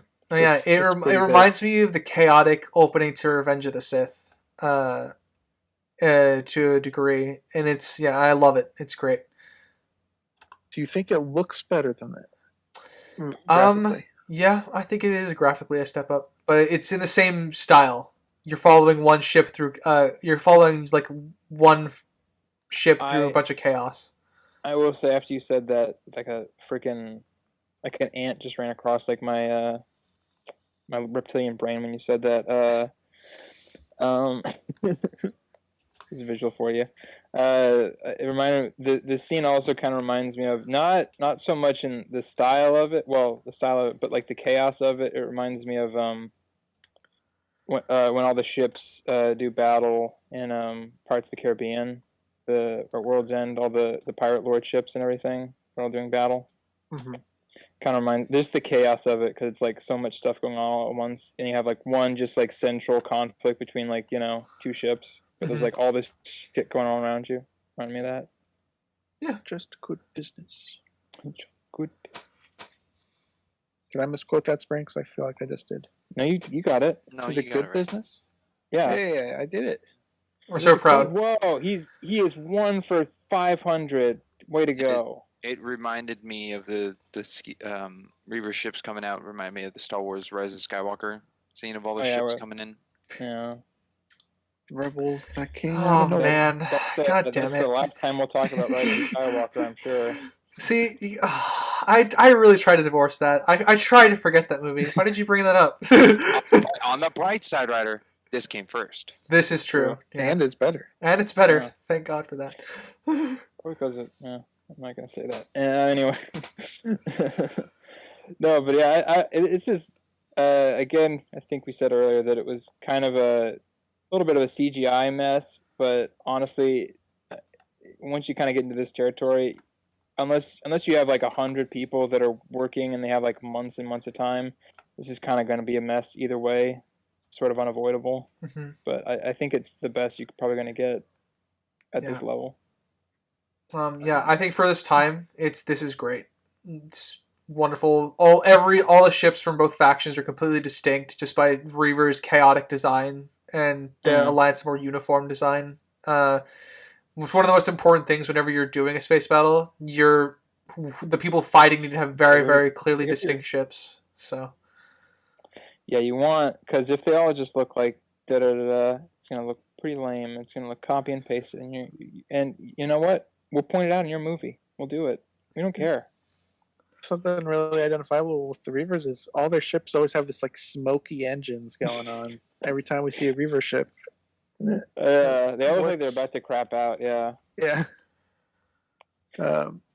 It's kind of cheesy looking, but I do like the grapples, I guess, when they're doing the swinging. Yes, motions. I do like it as well. It's unique. Yeah. It does look a little off. They're not as not as clean, or but some of the designs kind of remind me of the Atlantis like technology from the animated movie. The crystal magic? No, not the crystal magic. Like because they have like lobster stuff, or like some of them have like the claws and things. That's what it reminds me of. Because they kind of have like the fish-based architecture for their ships and things, or not ships, but you know what I'm talking about. Yeah. Yeah. Just like the mandibles and that kind of thing. That's what it reminds me of a little bit. I'm not looking for any clarification here. I was just No. I'm not trying to clarify. I'm just trying. Confirmation. I just say it out loud. Yeah. No, I'm trying to think of. It's not things. Even all of them. It's just specifically the one that catches them right before they enter into the ion atmosphere. That has like the claws coming out that's about to grip it. That's what I'm talking about. Yeah. Because we don't see any other ship do that, and I like that when they have like a little bit of a mech orientation. I like that. I like that Wash gets to cut loose in the scene because he rarely has to do like flying like this. So you get to see he's kind of having nervous fun while he's doing it. He's not doing a crazy Ivan. Yeah. He's a leaf in the wind. Watch him soar. Did he ever say that before? We weren't sure. I don't think so. Okay. Honestly, I the way I interpreted it is just he's nervous, so he's hyping himself up because he has to. But I find it very endearing. I don't know if it's a flaw going off of my memory again. How did that beam hit Wash to kill him? It was a harpoon. So the ship, the ship flew in and followed them into the hangar. So was it? Yeah. Yeah, it's what they've been using to grapple ships. But the cockpit is it comes in front of them. Yeah. Yeah, it comes through the window. Aren't they against a wall? Oh, okay. No, I see what it you spun mean. around. Yeah, they spun around. Oh. Yeah, I see why your confusion is. Well, that's why I was confused when it happened, because there was a pause in between, and I was like, well, if they hit the wall, it wouldn't just like be stationary. Yeah. Yeah, they go in straight, hit a beam that's on the side, taking out one of their engines, spinning them 180 so that the front of the ship is facing where they came from. Okay. Which is how it got lined up. Yeah. I want to talk a bit about the planet Miranda itself. Go for it. Do it. Very eerie. I think they did a fucking great job.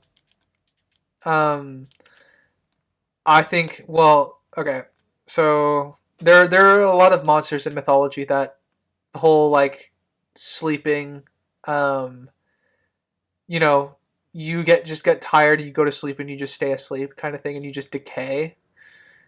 The apathy. Yeah, apathy from Ruby's a good example. And I think the element of horror that's on and like grotesqueness that's on display, I think they did a wonderful job portraying it because it is unnerving for those who have not seen this before. It's very very different. Um, and I just love everything on Miranda. It's from the moment This they whole- arrived to the hologram of the whole crew watching and reacting. Yeah, something that was pretty cool is like you said, there's an eeriness to it, and usually that's brought up by darkness. Yeah, In like horrors, but this bright, is very sunshiny. bright. yeah. They completely juxtaposed that on purpose because the whole like they've passed, as they said, like, they've passed hundreds of cities like this, and so it's they have no idea what went wrong. It just adds another layer to the eeriness of the whole thing because it is unnerving. There's so many voices, and they're all saying nothing. River. Josh pulling out Did you? Josh pulling out his favorite Bible quotes again. I saw. Sprinks, did you have anything on Miranda? Miranda. It reminded me of the ending of the first Maze Runner, how everything's so disheveled, and then there's just a video that plays showing how things came to be to a group of people who have no knowledge. So it's definitely captivating in the eeriness, as Ryder said, in that regard, especially with how bright it is. It's very white. It was just it helps with the explanation of why everyone just kind of lay down and died, to aid with what you said, Crimson, of the memories that we're seeing through River aren't her own. Mhm. Because if she in her memory said she didn't want to lay down and sleep while everyone else was, which initially what killed everyone, then how did she escape? How did she go? Where's the story of that being as a child of the age when earlier in episode, I forget which one off the top of my head, but in one of the episodes between 1 and 7 of Firefly, she is shown with Simon in a house with their parents. Mm-hmm. That's like one of the first, Four? like 4, yeah. Yeah. So is that the which one? Where Simon is played by Zac Efron, who never went on to do anything else, I might add. Just Anything all this- worthwhile, yeah. They're rechanging the story of River, which I don't think they're doing because they're keeping everything As pretty best they true to can. the show. Yeah. I think it does help with Crimson saying that it's someone else's memory. So this is a good, I guess, not payoff, but better explanation to that earlier stuff. Yeah. In that regards. I'll throw out there. I found this out while right before we started here. I was looking up stuff. There were these little videos they put out during the marketing of this, of little interviews, I guess, with River when she signed up for the Alliance school thing, whatever. Mm-hmm. Where it starts off as we get to actually see River, who she was before she went bonkers, and then gradually through the videos she goes more and more crazy. Oh, that would have been You interesting. see Joss obviously, Whedon yeah. in it as a character. Oh. Ooh, boy. I'm sure that's aged well. Don't know why that made me say that here, but I did.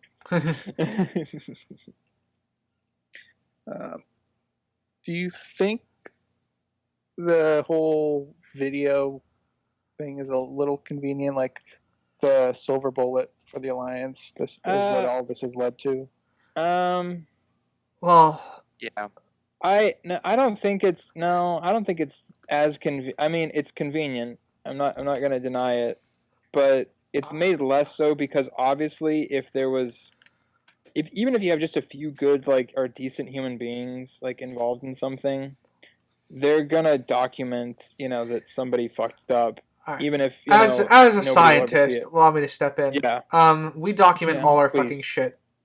So no, this makes perfect sense. They say they're researchers. That's what they're here to do, and obviously something went wrong.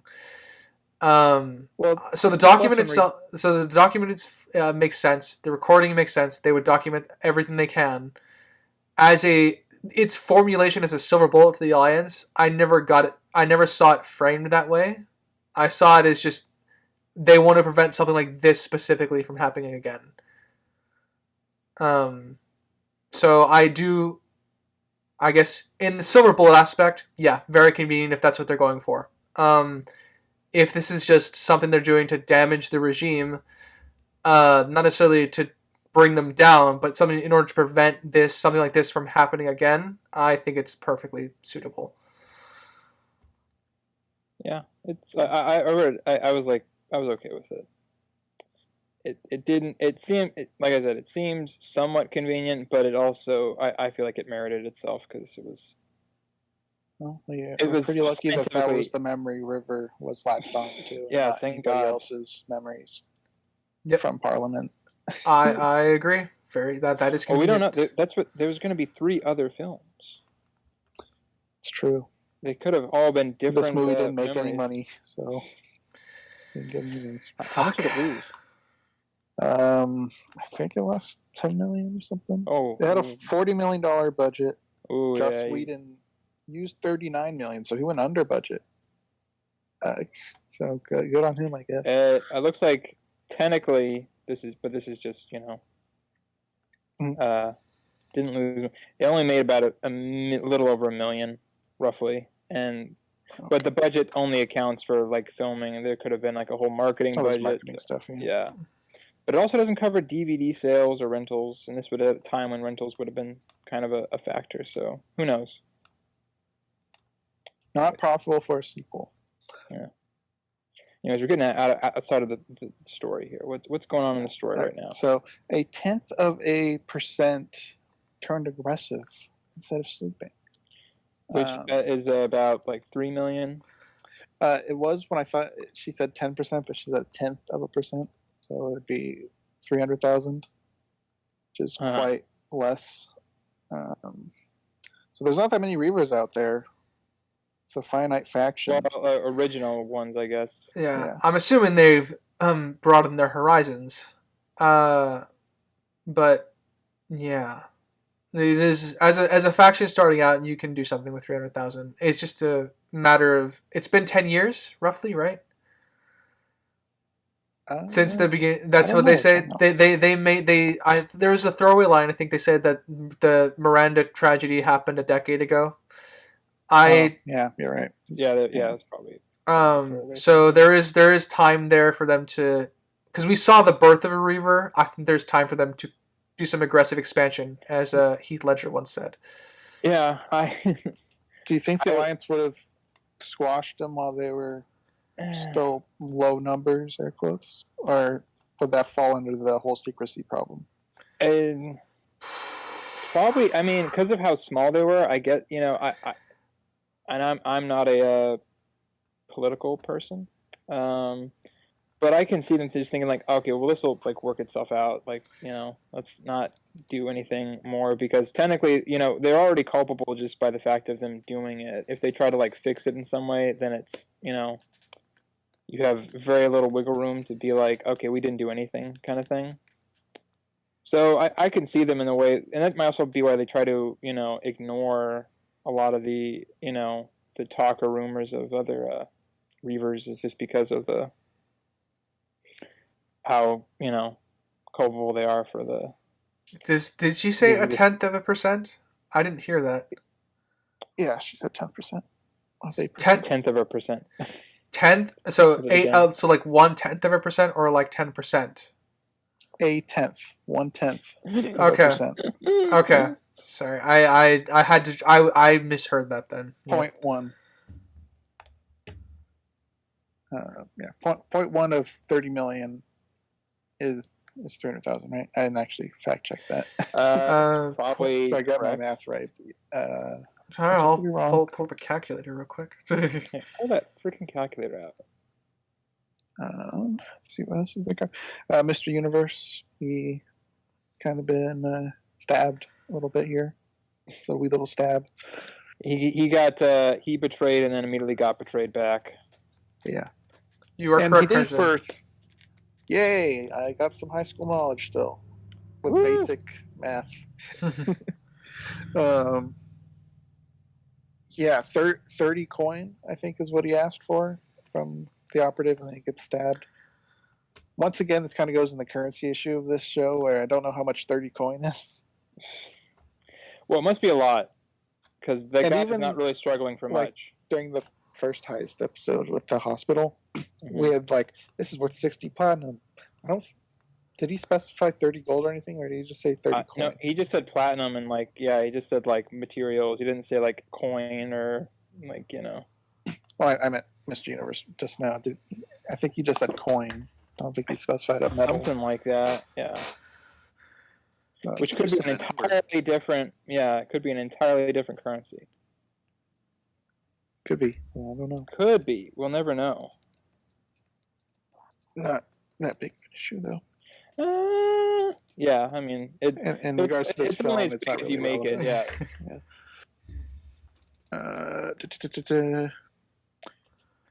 Yeah. How do you feel about them actually finding Mr. Universe? Well, they knew where he was. The Alliance.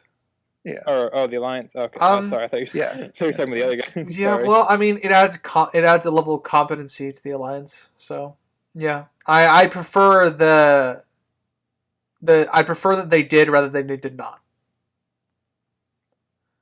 Yeah. Because To then me, you're it just made Mr. Universe less good at his job because he made it sound like he's untrackable. He can control the internet and stuff. yeah, But to me, it seemed like he was untrackable, but that was not. Well, he might have just been. He might have been less of untrackable, and he might have just had dirt or and was less fuck withable. But at the end of the day, who knows? I said, if Mr. Universe was a character, I'd probably take more issue with it. But as I said, he's more of a tool in the story rather than a character. So I think there's good separation there. Yeah, so because I would agree with you, Crimson. If we had him for longer, and this is clearly something that he's specialized in and more than just what we have in the film, I would probably hold it against. I would probably find it more problematic. But as I said, he's more used as a tool. So Right. Yeah, I anyone can else see him got being anything to got to, but yeah.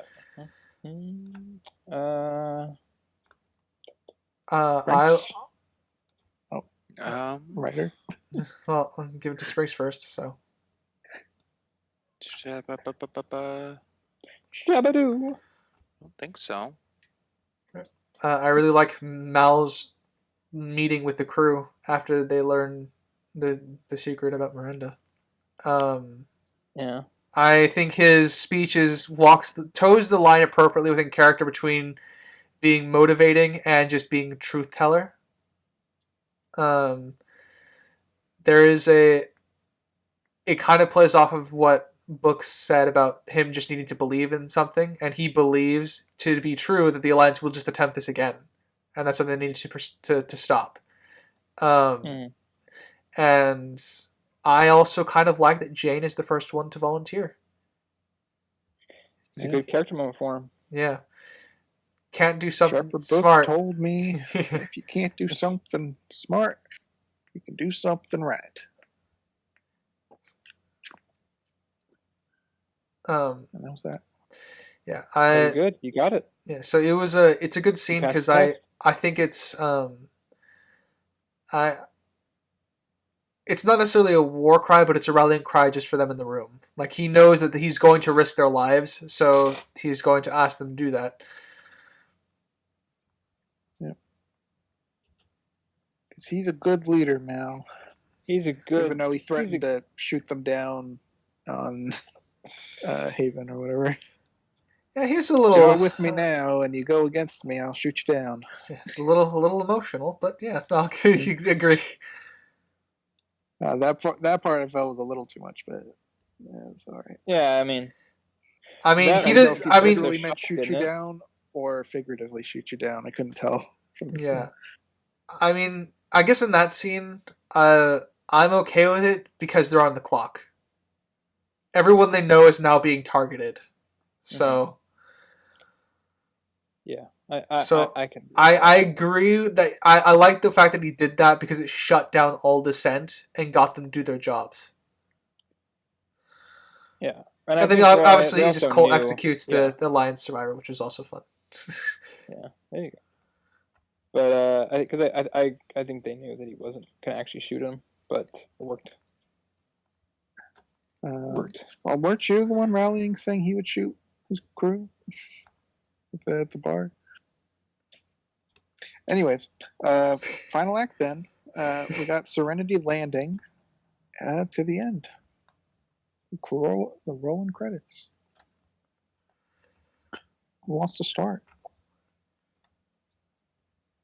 All right. All right. Springs, I heard you first. Yeah, I said the Reavers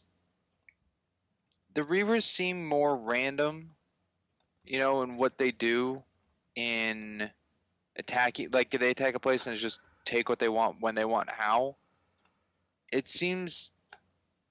I don't know. We don't know much about them other than like stories and what's really shown. But they seem a little out of character with how targeted they are towards the Serenity crew. I mean, it might be singular focus in that, like, oh, they shot at us. Let's go after that ship specifically. Oh, everyone else is shooting at us. Let's go after that ship still. But yeah, I guess the act of madness and randomness is to They- the point where it's hard to determine. yeah, I'd agree. It's kind of difficult. But yeah, they do they just like to point towards them. Yeah, they just like to rape and kill. And I don't. That's pretty much their motivation. They're not really people. They're more animals than people. But yeah, I can believe them getting chased down. Anyways, it's the only part that kind of counters it is in episode 1 when the Reavers pass them by, so they're not like full. Like, I'm going to kill everything in sight. Because they would have just attacked them. It might be that just because they shot at the Reavers first. So like they know that was the original ship that did that. I mean, I assume they are cognizant enough to understand that, because I mean they can fly ships. So yeah, that's a whole other part of the Reavers. Is I don't know how they are a faction in the first place. Like yeah, because we've seen that there's like original Reavers and created Reavers and back and forth, and it could just come down to some of them are more strategic, or have a different level of habit to or that kind of thing, of like they just all have different levels of cognizance. Should we have seen Reaver bosses or higher ups that are smarter? No. Or is it better that they were just No. no, that would I think that would genuinely just add some more confusion to the faction. It's It's- better that they're it's- mostly like secluded. It's better that it's just sort of something that could be where there's rather than something of like it is. That's how I'm gonna put it. Like you can infer that there could be some level of hierarchy or some ladder, but it's better if they're all kind of just on a similar level of crazed madness. I think. I agree. Just threw it out there. Mhm. Writer. Sure. Shoot something. This is a very small Shoot. detail. It's kind of a trope in sci-fi, but I still love it whenever it comes up. The biofoam healing gel that they apply. Oh yeah, the famous biofoam healing gel. Yeah, it's a whipped cream. yeah. Pretty much, yeah. Whipped cream on some cherry sauce. But I think it is. It's just a little fun fight trope. I really liked it. Something small. Yeah, I liked when they used it in Dread. It's cool. good movie to watch. Yeah, once or twice. A lot. Yeah. Carl Urban. Yeah, he's good in that role. Anyways, sister, you got something? I have something. I'm sure you do. Yeah, Wash got In fact, I'm quite confident. fucking killed. He did. Yes, that did happen. Yeah, he got Wasted. just out of nowhere. Yeah.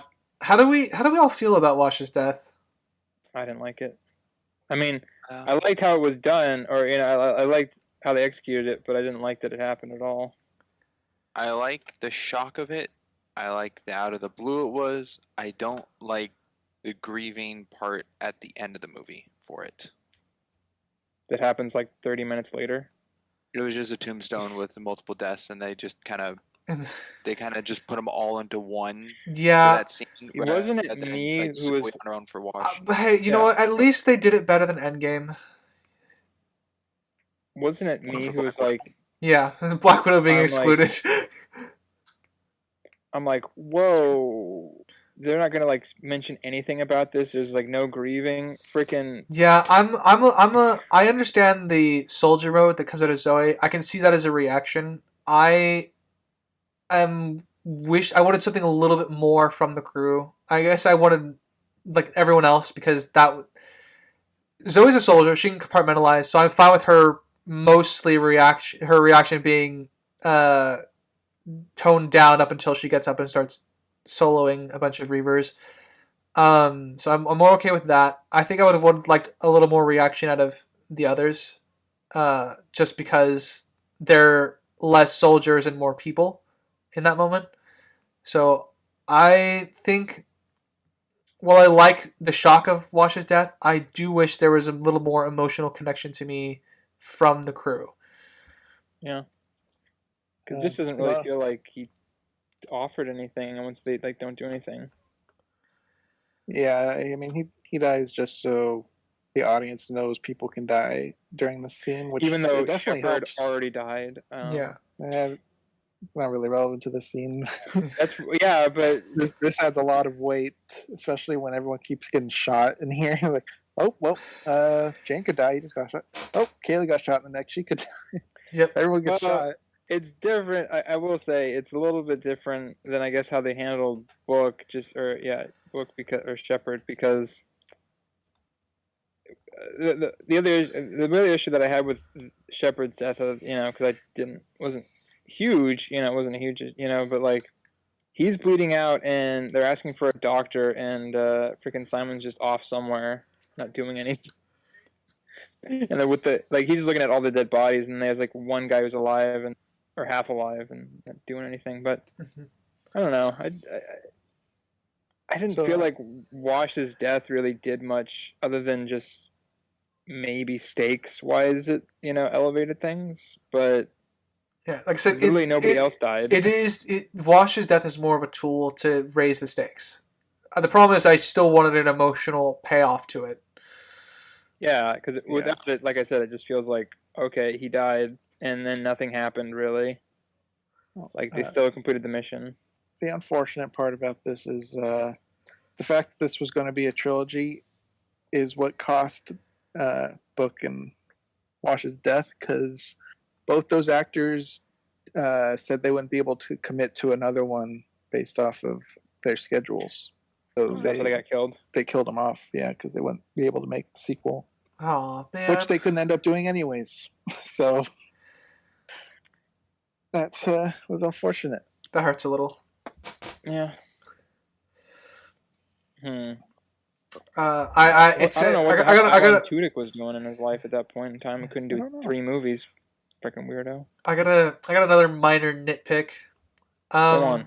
I don't like that Inara is walking around in essentially a sports bra.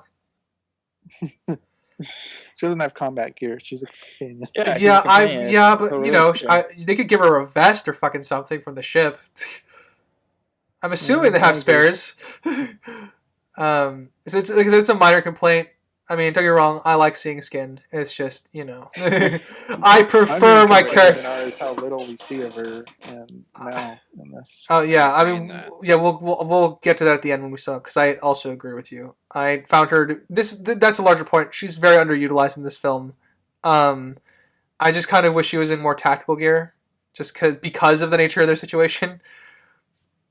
They were in a hurry. Yeah. That's all I can say. I do like her futuristic bowcaster. Fuck yes, loved it. Yeah, I didn't understand the practicality of that weapon. Violence. Yeah, It looked cool. Yeah, I don't understand the practicality, but still fucking love it.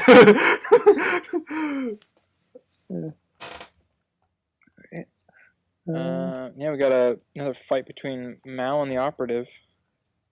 And Way we're better here. fight than the first one. Yeah. Yeah, the first one. I like the first one, but this one felt more. I mean, I didn't think either of them were gonna die in the first one, so this one had more stakes to it, I suppose. Yeah, Mal got beat up, but he dished it back. Oh It yeah. was not a one-sided fight. I mean, like, he gets hidden in the previous fight, but this one it feels a little more even. Like, the operative is clearly fucking exhausted. We have no idea how far he had to run to get here. he's using he's having emotional responses because he's so freaking pissed off about how out of control situation's gotten, and he's making mistakes. I'm not making you mad, am I? So many innocent people are dying right now. You have no idea the truth in that statement. And then he eventually does find out the truth in that statement. Yeah. He has to be paralyzed for it, though. Yeah. Let's see. I like the setup with the whole nerve thing. I like the line, the way Mal talks about it, because it would be confusing without that line to kind of put the whole thing in context of how he unparalyzes himself. Yeah. But I do like it because I think Mal is like intentionally frozen for the first bit of it, and then he just bides his time because he knows the operative has lowered his guard. He kind of he has the guy basically shows his hand, and so he knows exactly what he's doing. Yeah, so he uses a bit of mid-fight tactical knowledge to one-up him, and I appreciate that in my intelligent characters. Maybe that was kind of something I wasn't sure about, was if Mal knew what he was doing to him. Well, if he mentioned the actual nerve. Yeah, he mentioned the actual nerve, so I assume he knew exactly. Once he did, he twitched his fingers to inform us, that, okay, he could still move. So I think it was a very tactical decision that he made. Okay. Yeah, he probably doesn't know how to do it, but he probably knew what he was doing. It's my guess. Found it a little odd. I wouldn't say out of character, but a little odd that the operative shot him in the back, because he really seems like the type of guy that wouldn't do that. Also very convenient that he didn't die from the taser weapon. he fell back instead of forward. Yeah. Convenient that it's a taser. Wasn't a pistol with a bullet in it. We got so much. Okay, come on, leave the guy alone. So, how do we feel about Simon getting shot? Anyone else get a little tense in their seat? It happened earlier, but yeah. Oh, I mean, yeah, it was good with tension, but it did kind of just feel tossed in a little bit to me. All the other ones felt like, okay, they're getting beat up in combat, blah blah. Things are slowing down, and then it almost felt like the Wash thing, but not quite. I don't know. It just felt like it was being more tacked on and not something that was actually happening to me. The only reason I accept it more is because he's in the center of the hallway where people can see through the eye more easily to target him. Yeah. No, it was there a sense, reason the door didn't close all the way? Bad fucking luck. Okay. Yeah, I don't think there's a reason other than that. All right. Then, yeah, that's not that great then. I don't know if there was a reason, because Kaylee talked about the door a little bit before. Yeah, there was a little bit of a mention about it, I think, before they went in there. Yeah, she was trying to therp it, but I don't know if she finished. Yeah, there's something. But yeah, I was like, that was pretty freaking convenient that it didn't close all the way. Yeah. We also got Simon and Kaylee finally connecting, or confessing, I guess. Yeah. I haven't had anything between my nethers that wasn't robotic or didn't run on battery. Jeez, 8 don't months. tell me that. I Tell can't me know more. that. I like that. I took that as Mal just being like pseudo her dad. Yeah, Just obviously. Ash wanted nothing to know about that. I would similarly, yeah, would not want to know. But Jane did. Jane, please tell me more. Jane says, What are your thoughts on the Simon Kaylee stuff? Simon Kaylee thing was fine. The Simon getting shot,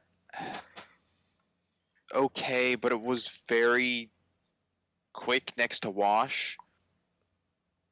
I'm happy Simon didn't die for the fact that it would be just kind of feeling like killing off characters way too fast. Yeah. Book's death, Wash's death, and then if Simon died, it would kind of feel no strength to any other emotional ties other than if it's like one of your favorite characters, but anyone else after the fact, in case they die, it's just too quick. Especially with Wash with no emotional payoff of it. In the scene in the moment, shocking, good compared to Books where Mal had like a whole last conversation with him before he passed. But afterwards, as I said, with the funeral thing, was not as strong as I think it should have been. But yeah, the fact that Simon's fine, it did give a little tense because he is the doctor. So if anyone's healing anyone, it's him. So if anyone else gets injured after the fact, if Simon is dead, it's even less of a possibility that they'll be okay. So it's tense in that regard to me that the doctor's the one who got shot. Yeah, I like Rivers' talk with them. Yes. He always takes care of her and everything. It's her turn to step up. If only you could do that a little earlier, River. Yeah. I mean, at least as far as I interpret, because there's like a quick shot of where Jane gets shot and River kind of feels the pain of it. So I think she's just trying to block everything out for a fair bit of the scene. She didn't have the one element to give her a sharp focus until Simon got shot, which is how I interpreted that. But yeah, it sucks. She could do it earlier. Yeah, like, even Jane comments again. Now she's picking the time to be all emotional and shit. After they've all been shot and stabbed and cut up. Yeah, it's cool that the Reavers have different weapons because they're just scavengers. So what Kaylee got shot with is completely different with what Simon was shot with and whatnot. Yeah. Shooting saw blades and spiked balls and a whole bunch of array of weapons. Yep. Meant for mauling. Yes. Springs, you only cover the Mal operative stuff. Thoughts on it? Yeah, that. For this part with the fight thing and aftermath. Yeah, predominantly the fight. Yeah. Well, as we discussed, the choreograph of fighting in this is far better than the show. But it's kind of a nice. It's nice to me that Mal went in on his own and knew he was on his own, going down the elevator to it, compared to the episode, the torture one, where they're like, "Oh, Captain's got this," and he's like, "No, I don't," and then they help him out with that terrible CGI. But it was good to see that Mal went toe to toe with someone rather than doing the Indiana Jones just gun pull out thing. Mm-hmm. I mean, because they start the fight with that, which is nice. Yeah, but it actually shows out how much hand-to-hand Captain Malcolm knows and can do. Mm-hmm. I love how different it is compared to the operators. Yeah. Mal feels like a brute, like a bar fight brute. Now the other guy's tactical. His combat. I do like the little Peter Pan mechanic where operative pulls out a whole sword and Mal's got a little screwdriver. Yeah, that to me was funny as well. And I obviously love the whole sin exchange in that scene. Not to steal from your Thunder Springs, but No, it's okay. So I didn't. I thought it was really cool in the scene where Mal takes his arms and like snaps him to kind of paralyze him. But then later, when he comes to the ship towards the end, he's like fully fine. In that part, I thought he either broke his arms like out of their sockets or broke his back with the sound of the crack, and I couldn't tell which one it was. But then at the end of the movie, it looks like it was neither. either way, I'm sure. Well, I mean, they're in the the operator took them to an Alliance harbor, right? That's where they were getting their repairs done. Yeah, but Yeah. he didn't have like a sling on or a back brace or like a Yeah. wheelchair or anything. He was walking around fine. Yeah, no, I And agree. using his arms. I would prefer something to show that he's healing. Otherwise, I have to assume the Alliance has really advanced medical technology. Yeah, it's the fact they used in the sound effect of The crack. the bone cracking. Yeah, I know what you mean. I love that whole part. The sounds, the look, chopping his neck, and The then weight. popping his back was awesome. Yep. Mal walking up to him menacingly. So, I'm sure you want to have your final words right now. Yeah. That's hilarious. Sorry for the throat hit. Was it coincidental that Mal came out of the paralysis or being paralyzed? No, they explained that away. Was that explained? Oh, I missed that. Yeah, Yeah, he it's- took shrapnel on his first. He doesn't. tour. He doesn't have the nerve there. That's Yeah, why. and the Oh. nerves That's came why. out. That's why I brought it up earlier. Yeah, his nerve is not there. That's why he. That's why I took it as a tactical decision of him standing there to bait the operator into a false sense of security. Gotcha. Yeah, that was explained after he popped his back and Yeah. Yeah. walked back to. I can understand. I can understand why we missed it. Yeah. We're still relishing in the whole like. Well, I'll show you a world without sin line. And we're relishing in the whole. I'm gonna, last word thing. We've got a lot to relish there. I did like the whole set piece of this area though. The chains and the climbing the monkey bars. Yeah. It was a pretty cool looking area. Reminds me again, another reference to a reference to reference. It reminds me of the fight scene in Return of the Jedi of Darth Vader and Luke. I get more.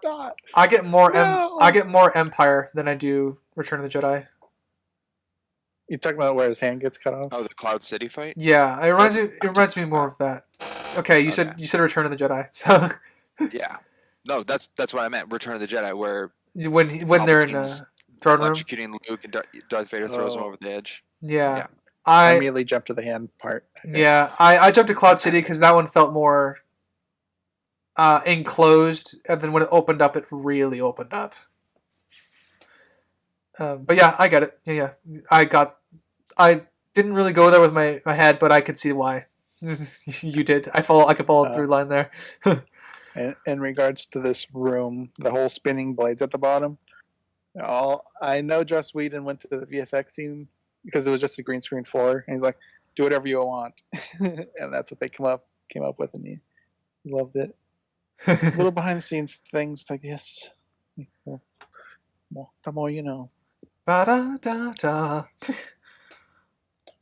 I think going off not to the Mal and operative fight, but I think one of the best shots in the whole movie, which is Joss Whedon and his powerful female characters, is River standing there in the silhouette of the broken wall behind her after her Reaver fight. Doesn't make sense why she did it, but it looks cool. Yes, looks great. There's a lot of great camera work in this movie. One of my favorite shots is back in the heist, in the earlier scene where we kind of follow River, and then the camera just kind of tilts sideways, and we track it all the way to the person that she's, finds with the gun. There's a lot of that I really love in this film. Yeah, and he utilized the Joss Whedon camera spin around characters. Yep. He tends to do. Yeah, we had a whole conversation about that. On the other end of that really cool looking shot, that wall behind River, that was made out of styrofoam. Oh yeah. That's cardboard. Oh, absolutely. Yeah, it didn't look like concrete, that's for sure. Cement. I really loved River's fight scene. You brought up how she couldn't really block 3 weapons at once. Kind of that 5%. Oh yeah, it's the 5%, really but cool. I fucking loved the rest of it. Don't worry, buddy. I'm right there with you. I just. I think the camera worked just well enough. It lingered long enough. There wasn't too many cuts to where you can't tell what's going on. Yeah. I probably would have preferred it if it was one whole long shot, though. What do you guys think? Yeah, but you have to. That's something It's harder to film it for sure. For what you have to actually memorize it. Yeah, I think they did a good job. I can't really criticize them much for that. If I have a preference, thing. yeah, if I have a preference, obviously I do prefer that. But I love what we got too. That's what I always do whenever I'm watching a choreographed like a fight scene and something. I count the amount of edits in it to see how because the less edits there are, the more complicated it is to film and to execute. Yeah. And we can all watch Liam Neeson climb over a fence and Taken. Right? It's just yeah, 5 times. Yeah. Yeah. I think it was fine the way it was because it helped with the pacing. Mm-hmm. Yeah.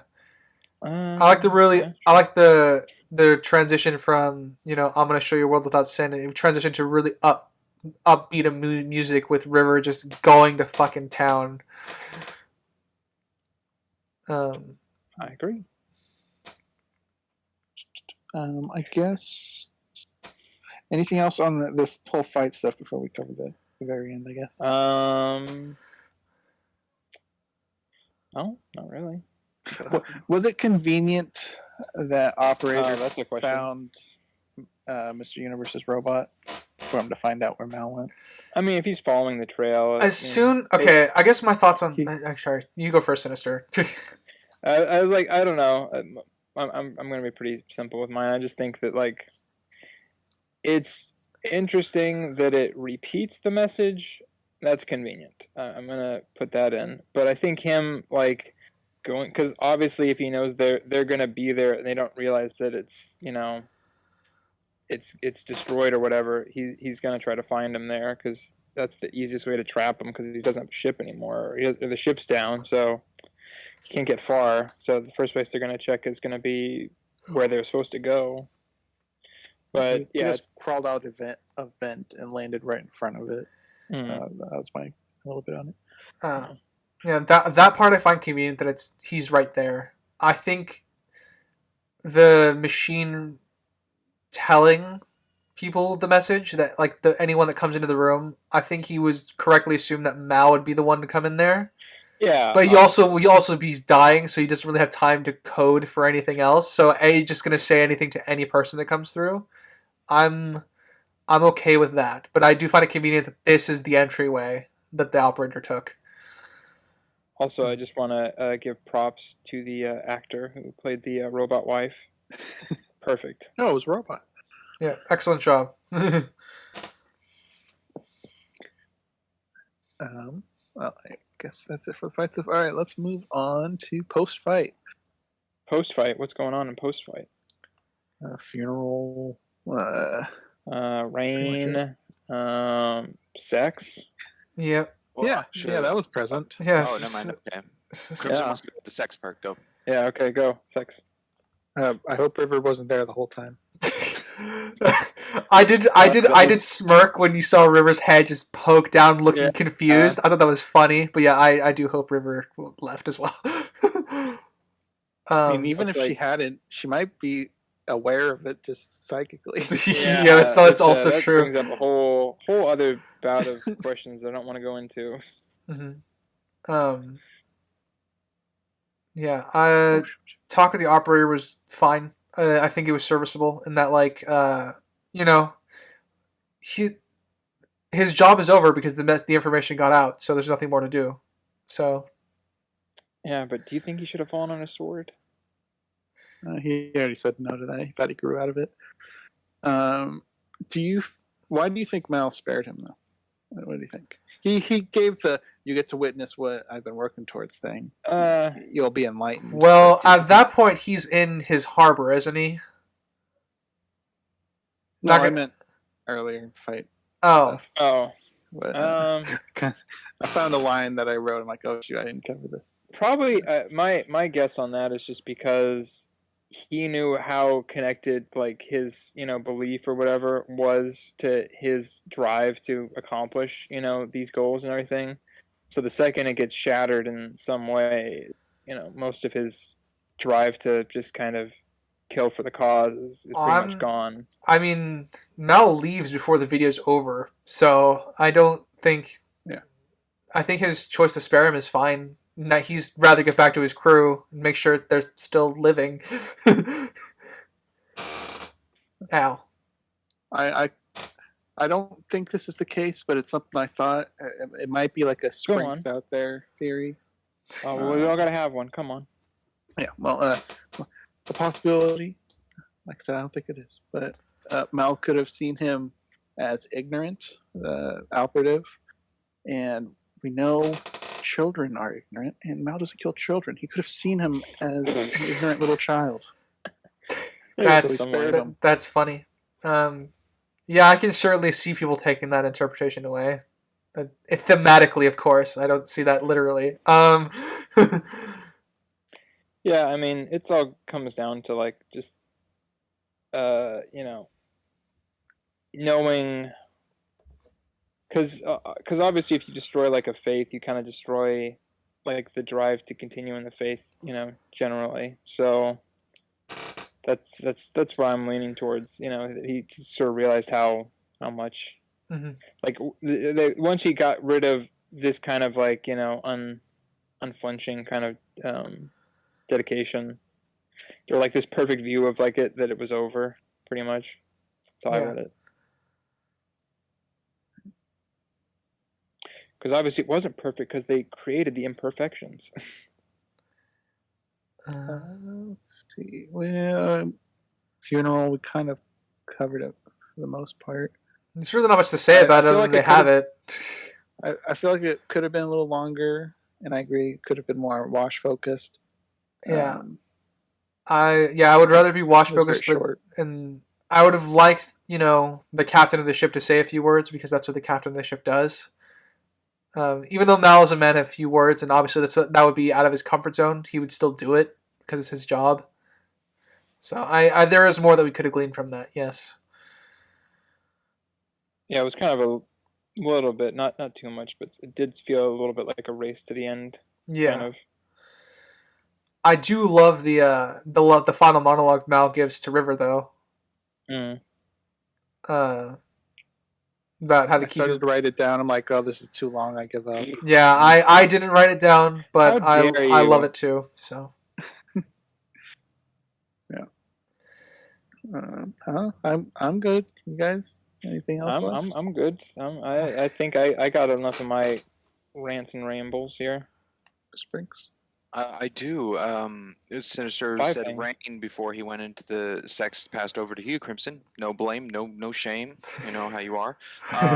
Anyway, with Rain, I thought it was interesting that they used CGI Rain to put onto the lens of a camera shot as the Serenity ship was taken off. Is that true? Or? It was just a weird touch to add. I mean, it adds to the immersion. Yeah, I guess it adds to the immersion. I don't have any complaints about that, I guess. Interesting observation. All right. Well, I guess that's it. I will do something a little different. I usually do. This has been connected to a show. So I guess quick, concise, unless you got something really to talk about, which I think we will with a couple. I'll run by each character and hear your thoughts on how they were portrayed and how you felt they ended up. Okay, so you want to stretch this into another 2 hours? I got you. No, like I said, short. All right, Mal. Writer. Oh, okay. Let's go on our normal lineup. Yeah, okay. Just to avoid confusion. Mal, I think he's again stricter a little bit, as Springs pointed out. I think most of it's within character. A lot of it's shortcut because we have to. Fast paced a lot of this, so I think he's okay. I like him. I like where he ends up. Makes sense. Agreed. I don't think I ever acted out of character. Just cranked a little high. Yeah. Perfectly fine.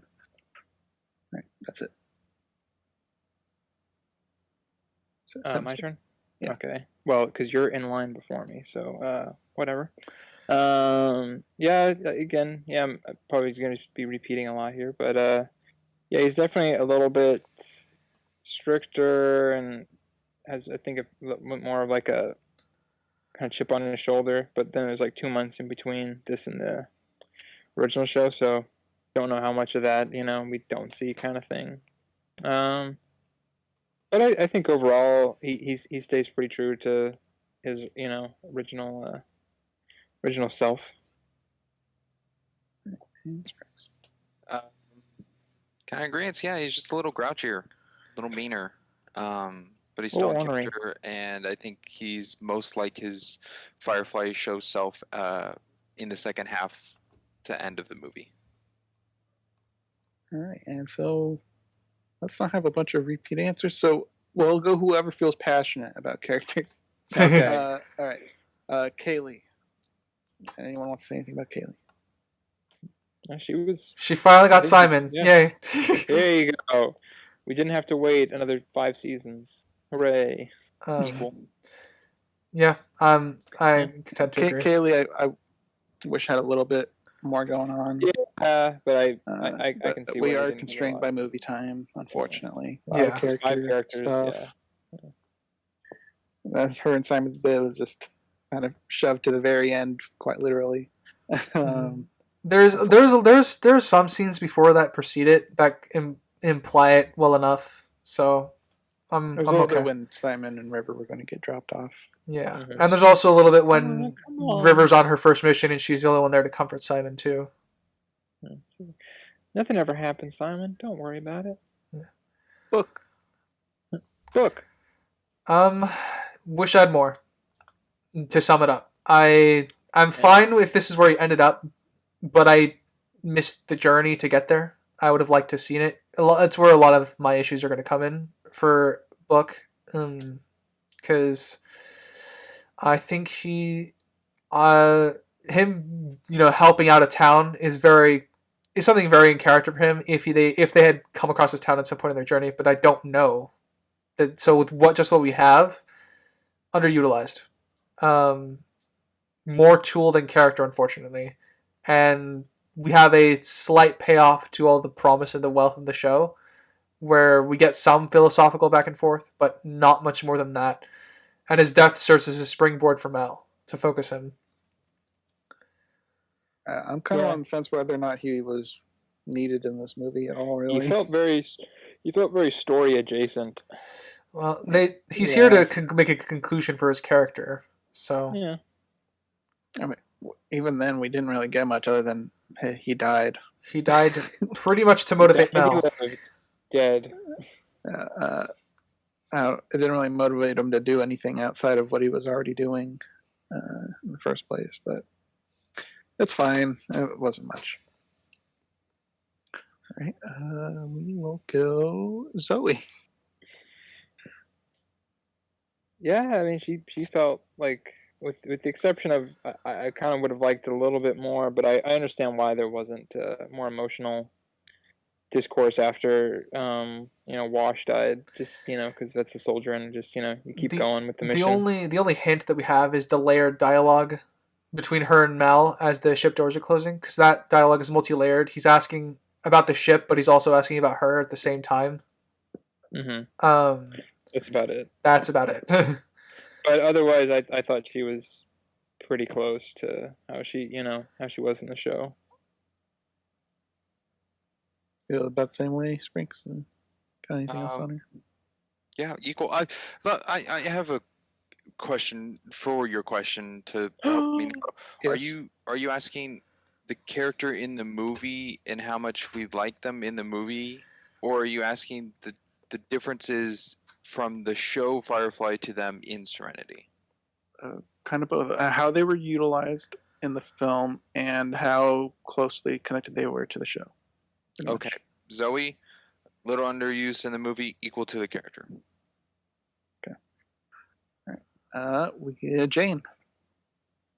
I feel like you need to start this one, Crimson. Had less Yes, I think Jane had less Janeisms. Sinister felt satisfied. Unfortunately, I did not.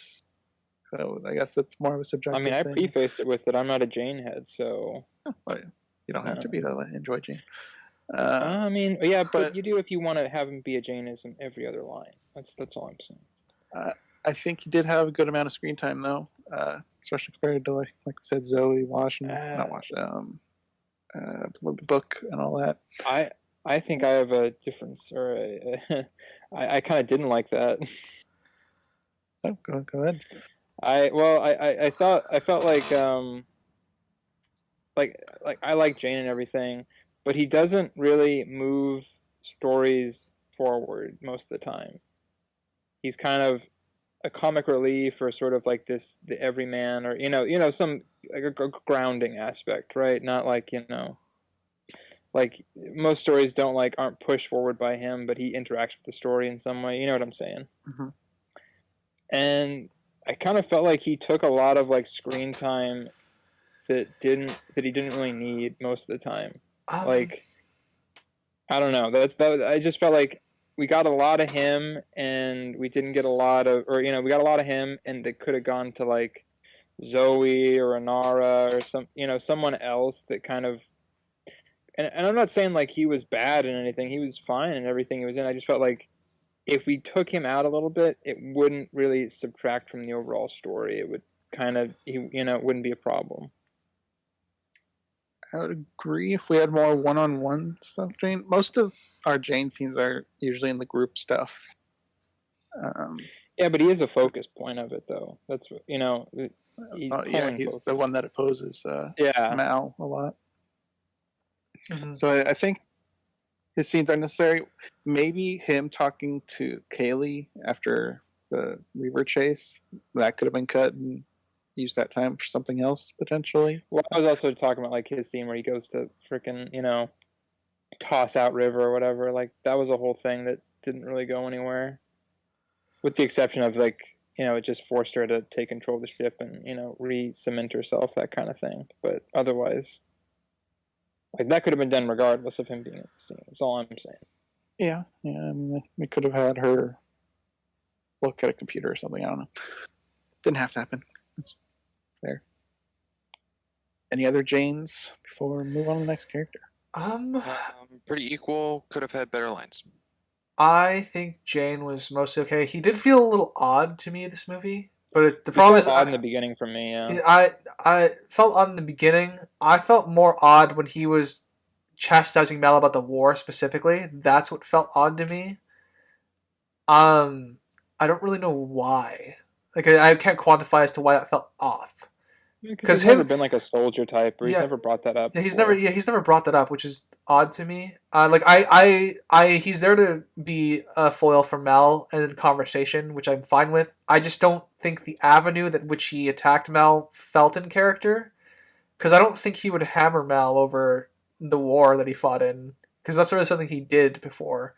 I feel it's odd. Doesn't really damage his character. It was just off. Okay. Yeah, I kind of agree with it. As I said about the beginning, Jane did feel a little weird for me toward the beginning. I don't know if I was writing or just acting. Might have been acting, I think, in the beginning at least. Simon. I thought he was kind of a rat. But that's Simon.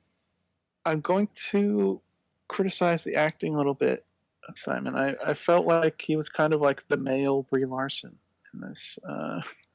We have a lot of scenes where there's a lot of different emotions Simon tackles, but his face is always the same to me. I brought that up, yeah. He always just has like a stone face for any emotion. Yeah. In terms of character, I think he's fine. I loved him still. He's, again, time constraints, very underutilized, but still felt mostly ported over from the show, even though we have him butting heads with Mel. Mostly there, though.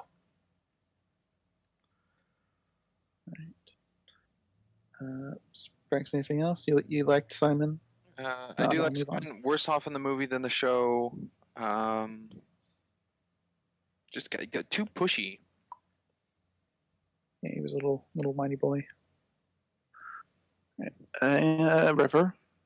I guess this is the most we've had River. I think I liked her in this more. I think Yeah, she was a little more of a character in Yeah, this. it feels- and, like her facial expressions and stuff. Yeah, it feels a natural progression. Like, it feels like she has been healing since the show, so she's better here. And as a result, like, I'm getting more of her personality bleeding through, even her facial expressions, as you said, and among other things. So I think River is very well off here. So I'm gonna go with better than the show. Yeah, I think all like the expanding of her character is mostly for the best and fits because it does like give her more character and it does kind of extend her past just kind of being like a plot point and an actual character. Mm-hmm. So I think she's better in this, or a better extend or like a growth of a character, I guess, because she's not bad in the other one either. We'll go with Wash. Mr. Leaf. He's not in the movie all that much, is he? Yeah, underutilized. Underutilized. Yeah, I miss his wit a little bit. The Alan Tudyk wit. We get a fresh bit of it in the beginning, but then it's kind of takes a back seat for the rest of the movie, or for a fair bit of the movie. We kind of went over his death, so underutilized. I agree. Yeah, he kind of just points out things. It's kind of his role in this. Yeah, agree. Not great, but I was never the biggest fan of Wash. He kind of always just existed, but there was a lot less of the humor in this, which was one of his good things for me. And last, but certainly not least, and probably the most to talk about, Inara. Underutilized. Highly. Yeah. Do you want to talk more on it? I should just. Well, after the fact, Crimson, you did show that a good chunk of the deleted scenes were all of Inara, so she had more, but for the final product, she was barely in the movie, and it kind of just feels sidelined a little with Book, in my opinion, of how they were part of the crew in the show, but now they're just kind of, I guess, not necessary, I guess, for the ship to continue going if there is a problem. So they were both not members anymore. And still, to Book, to me, seems like a sidelined character and killed off. And then Inara is underutilized and just kind of there in the background later. She's just in a scene. She doesn't really say anything to help. Yeah. She doesn't really give off emotion to any other character other than Mal. Yeah, to kind of piggyback off of you, Springs. I thought the way they got her back into the story was justified. They didn't really justify why they kept her around. She liked the crew. That's all I can say. Yeah, she liked the crew, but Yeah, like I don't feel like she got used in this. Yeah. We got hints of something, but that's it. Nothing else. So very, very underutilized. Just Yeah, it's gonna be the running theme here. In the worst way, she was a damsel in distress that kind of just kept the story going. For that, because she was technically kidnapped, whatever, by the operative, or and they went to quote unquote save her or just make contact with her. Yeah, it's not great. She's better than that. She's a bigger character than that. All right. Did I miss anybody? Was that it? That was it of the core crew, I believe. All right. Sweet, we're done with that. All right. All right. I guess, any final thoughts before ratings? No. Ratings. Rantings, ravings. Writer. All right. Okay. I'll give my subjective. Yeah, we'll still love Serenity. It's added to my bliss for what it's worth. It does feel very condensed, and it's a problem for the film. And the film still manages to cover a lot of ground despite that. So I think subjectively, it's going to be a solid 8.5. Objectively, I'm going to put it with the rest of the show, which is at a 7. I think it is rushed in certain parts. They are trying to cover a lot of groundwork. A lot of the characters are utilized, but within the condensed 2 hours that we have of them, I think they do a good job facilitating the journey that they go on.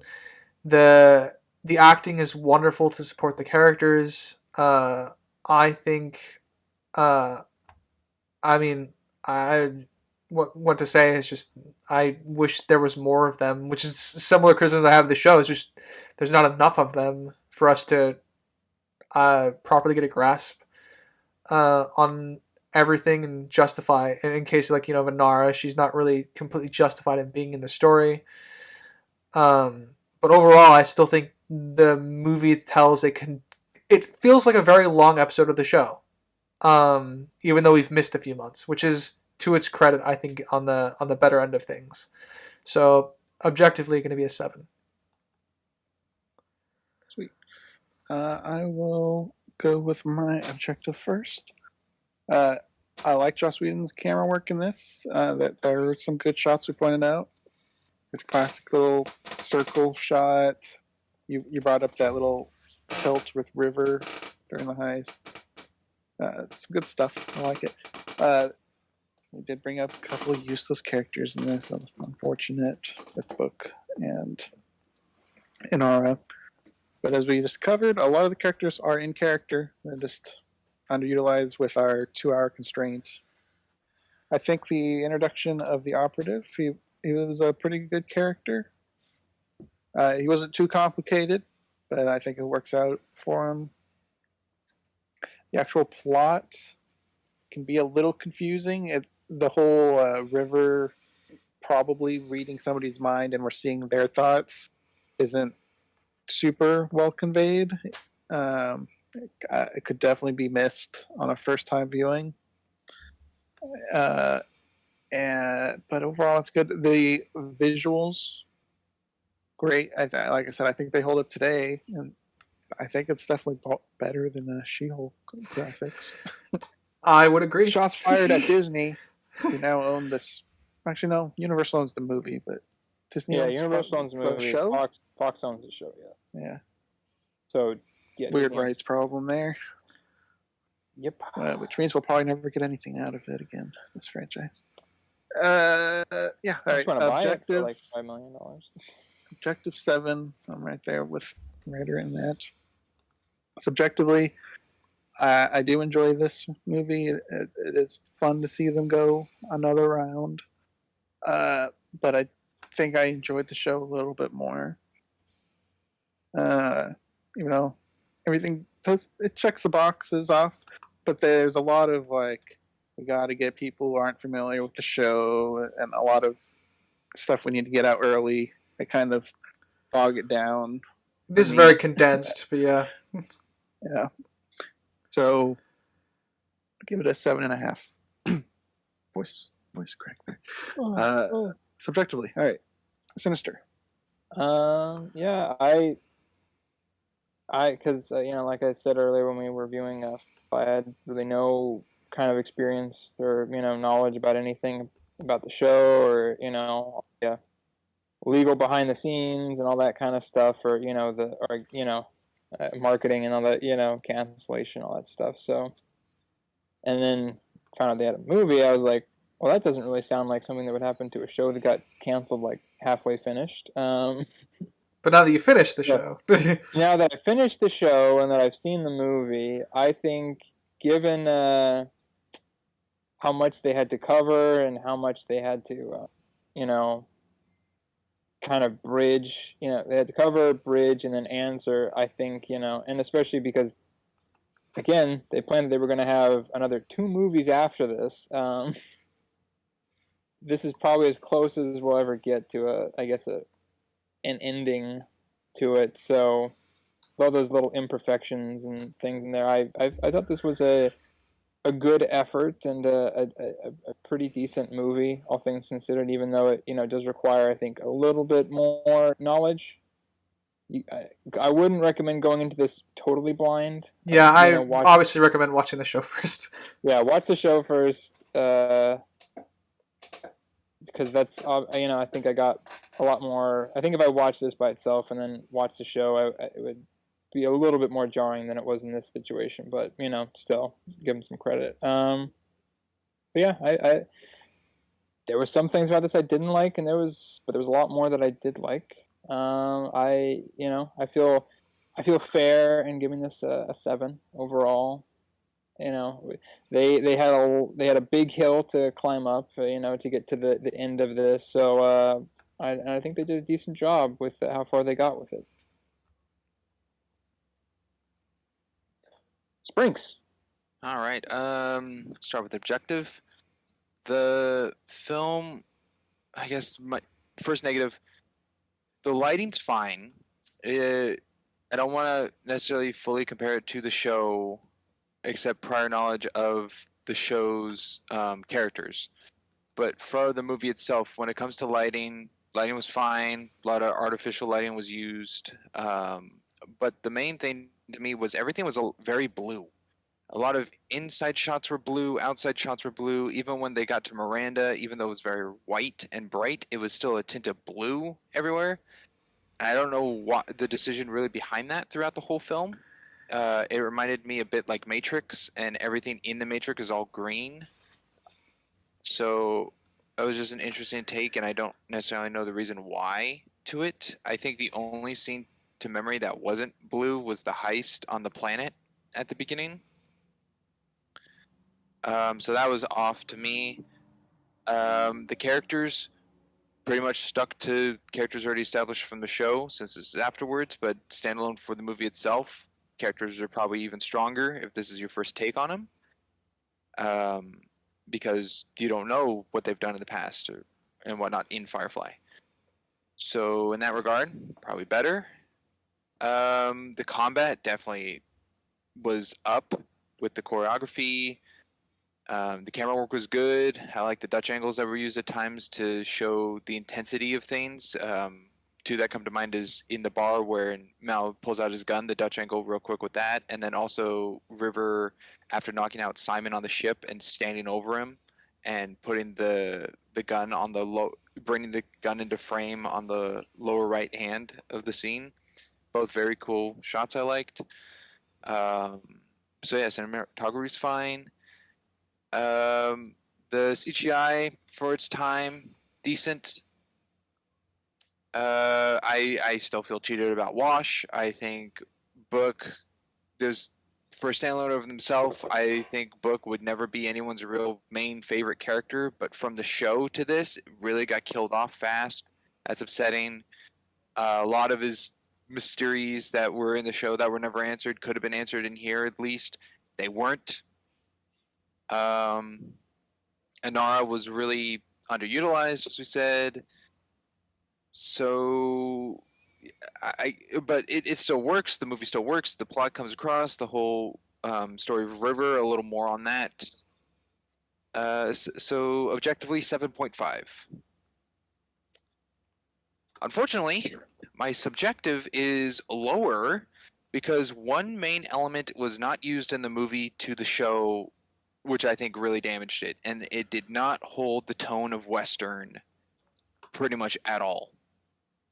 I think that was really taken out of the film, which gave the difference and uniqueness to Firefly was the fact that it was a space Western and really had all that feel to it. But Serenity, the movie, just had the sci-fi elements with no Western at all.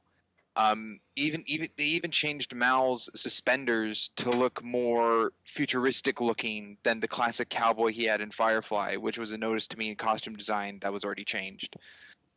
To me, that just kind of took it out of the feel and element of the show, which I know the movie standalone, the movie's of its own, and of its own, without the Western aspect to it, did not do as good to the characters as I thought. Mal as this outlaw feel, or the Firefly crew as as an outlaw crew, is really strengthened in the Western aspect of it, which isn't really shown in Serenity. Just doing one job, and then the rest of the problems on River and solving whatever it is with River, which is still very sci-fi and what's happening on Miranda in the past and the memories and all that. So because of that, that really knocks it down to a 6.5. Doke. That wraps up just Firefly as a whole. That wraps up Yeah, all of it. Serenity. Yeah. Done. Yeah. Except the comics. No, Except the Well, comics. those are going to be hard to come by. All I'm right. sure you can find some digital copies out there. Yeah, I'm sure. But Okay. Now that Very Take us out. okay. I was gonna ask. So, all right. Well, as always, you can find us on Anchor, Spotify, Google Podcasts, Amazon, Castbox, Pocket Casts, and YouTube, of course, as our visual medium. Please feel free to like, comment, subscribe, and tell us how much you love Firefly or how much you hate us for liking it. I don't know. Whatever floats your boat. As always, I have been a geeky writer. I'm Crimson Maroon. I'm a character called Sinister Boy. I'm Sprinks. And we will catch you next time. Later, everybody. Bye. Goodbye. Toodaloo.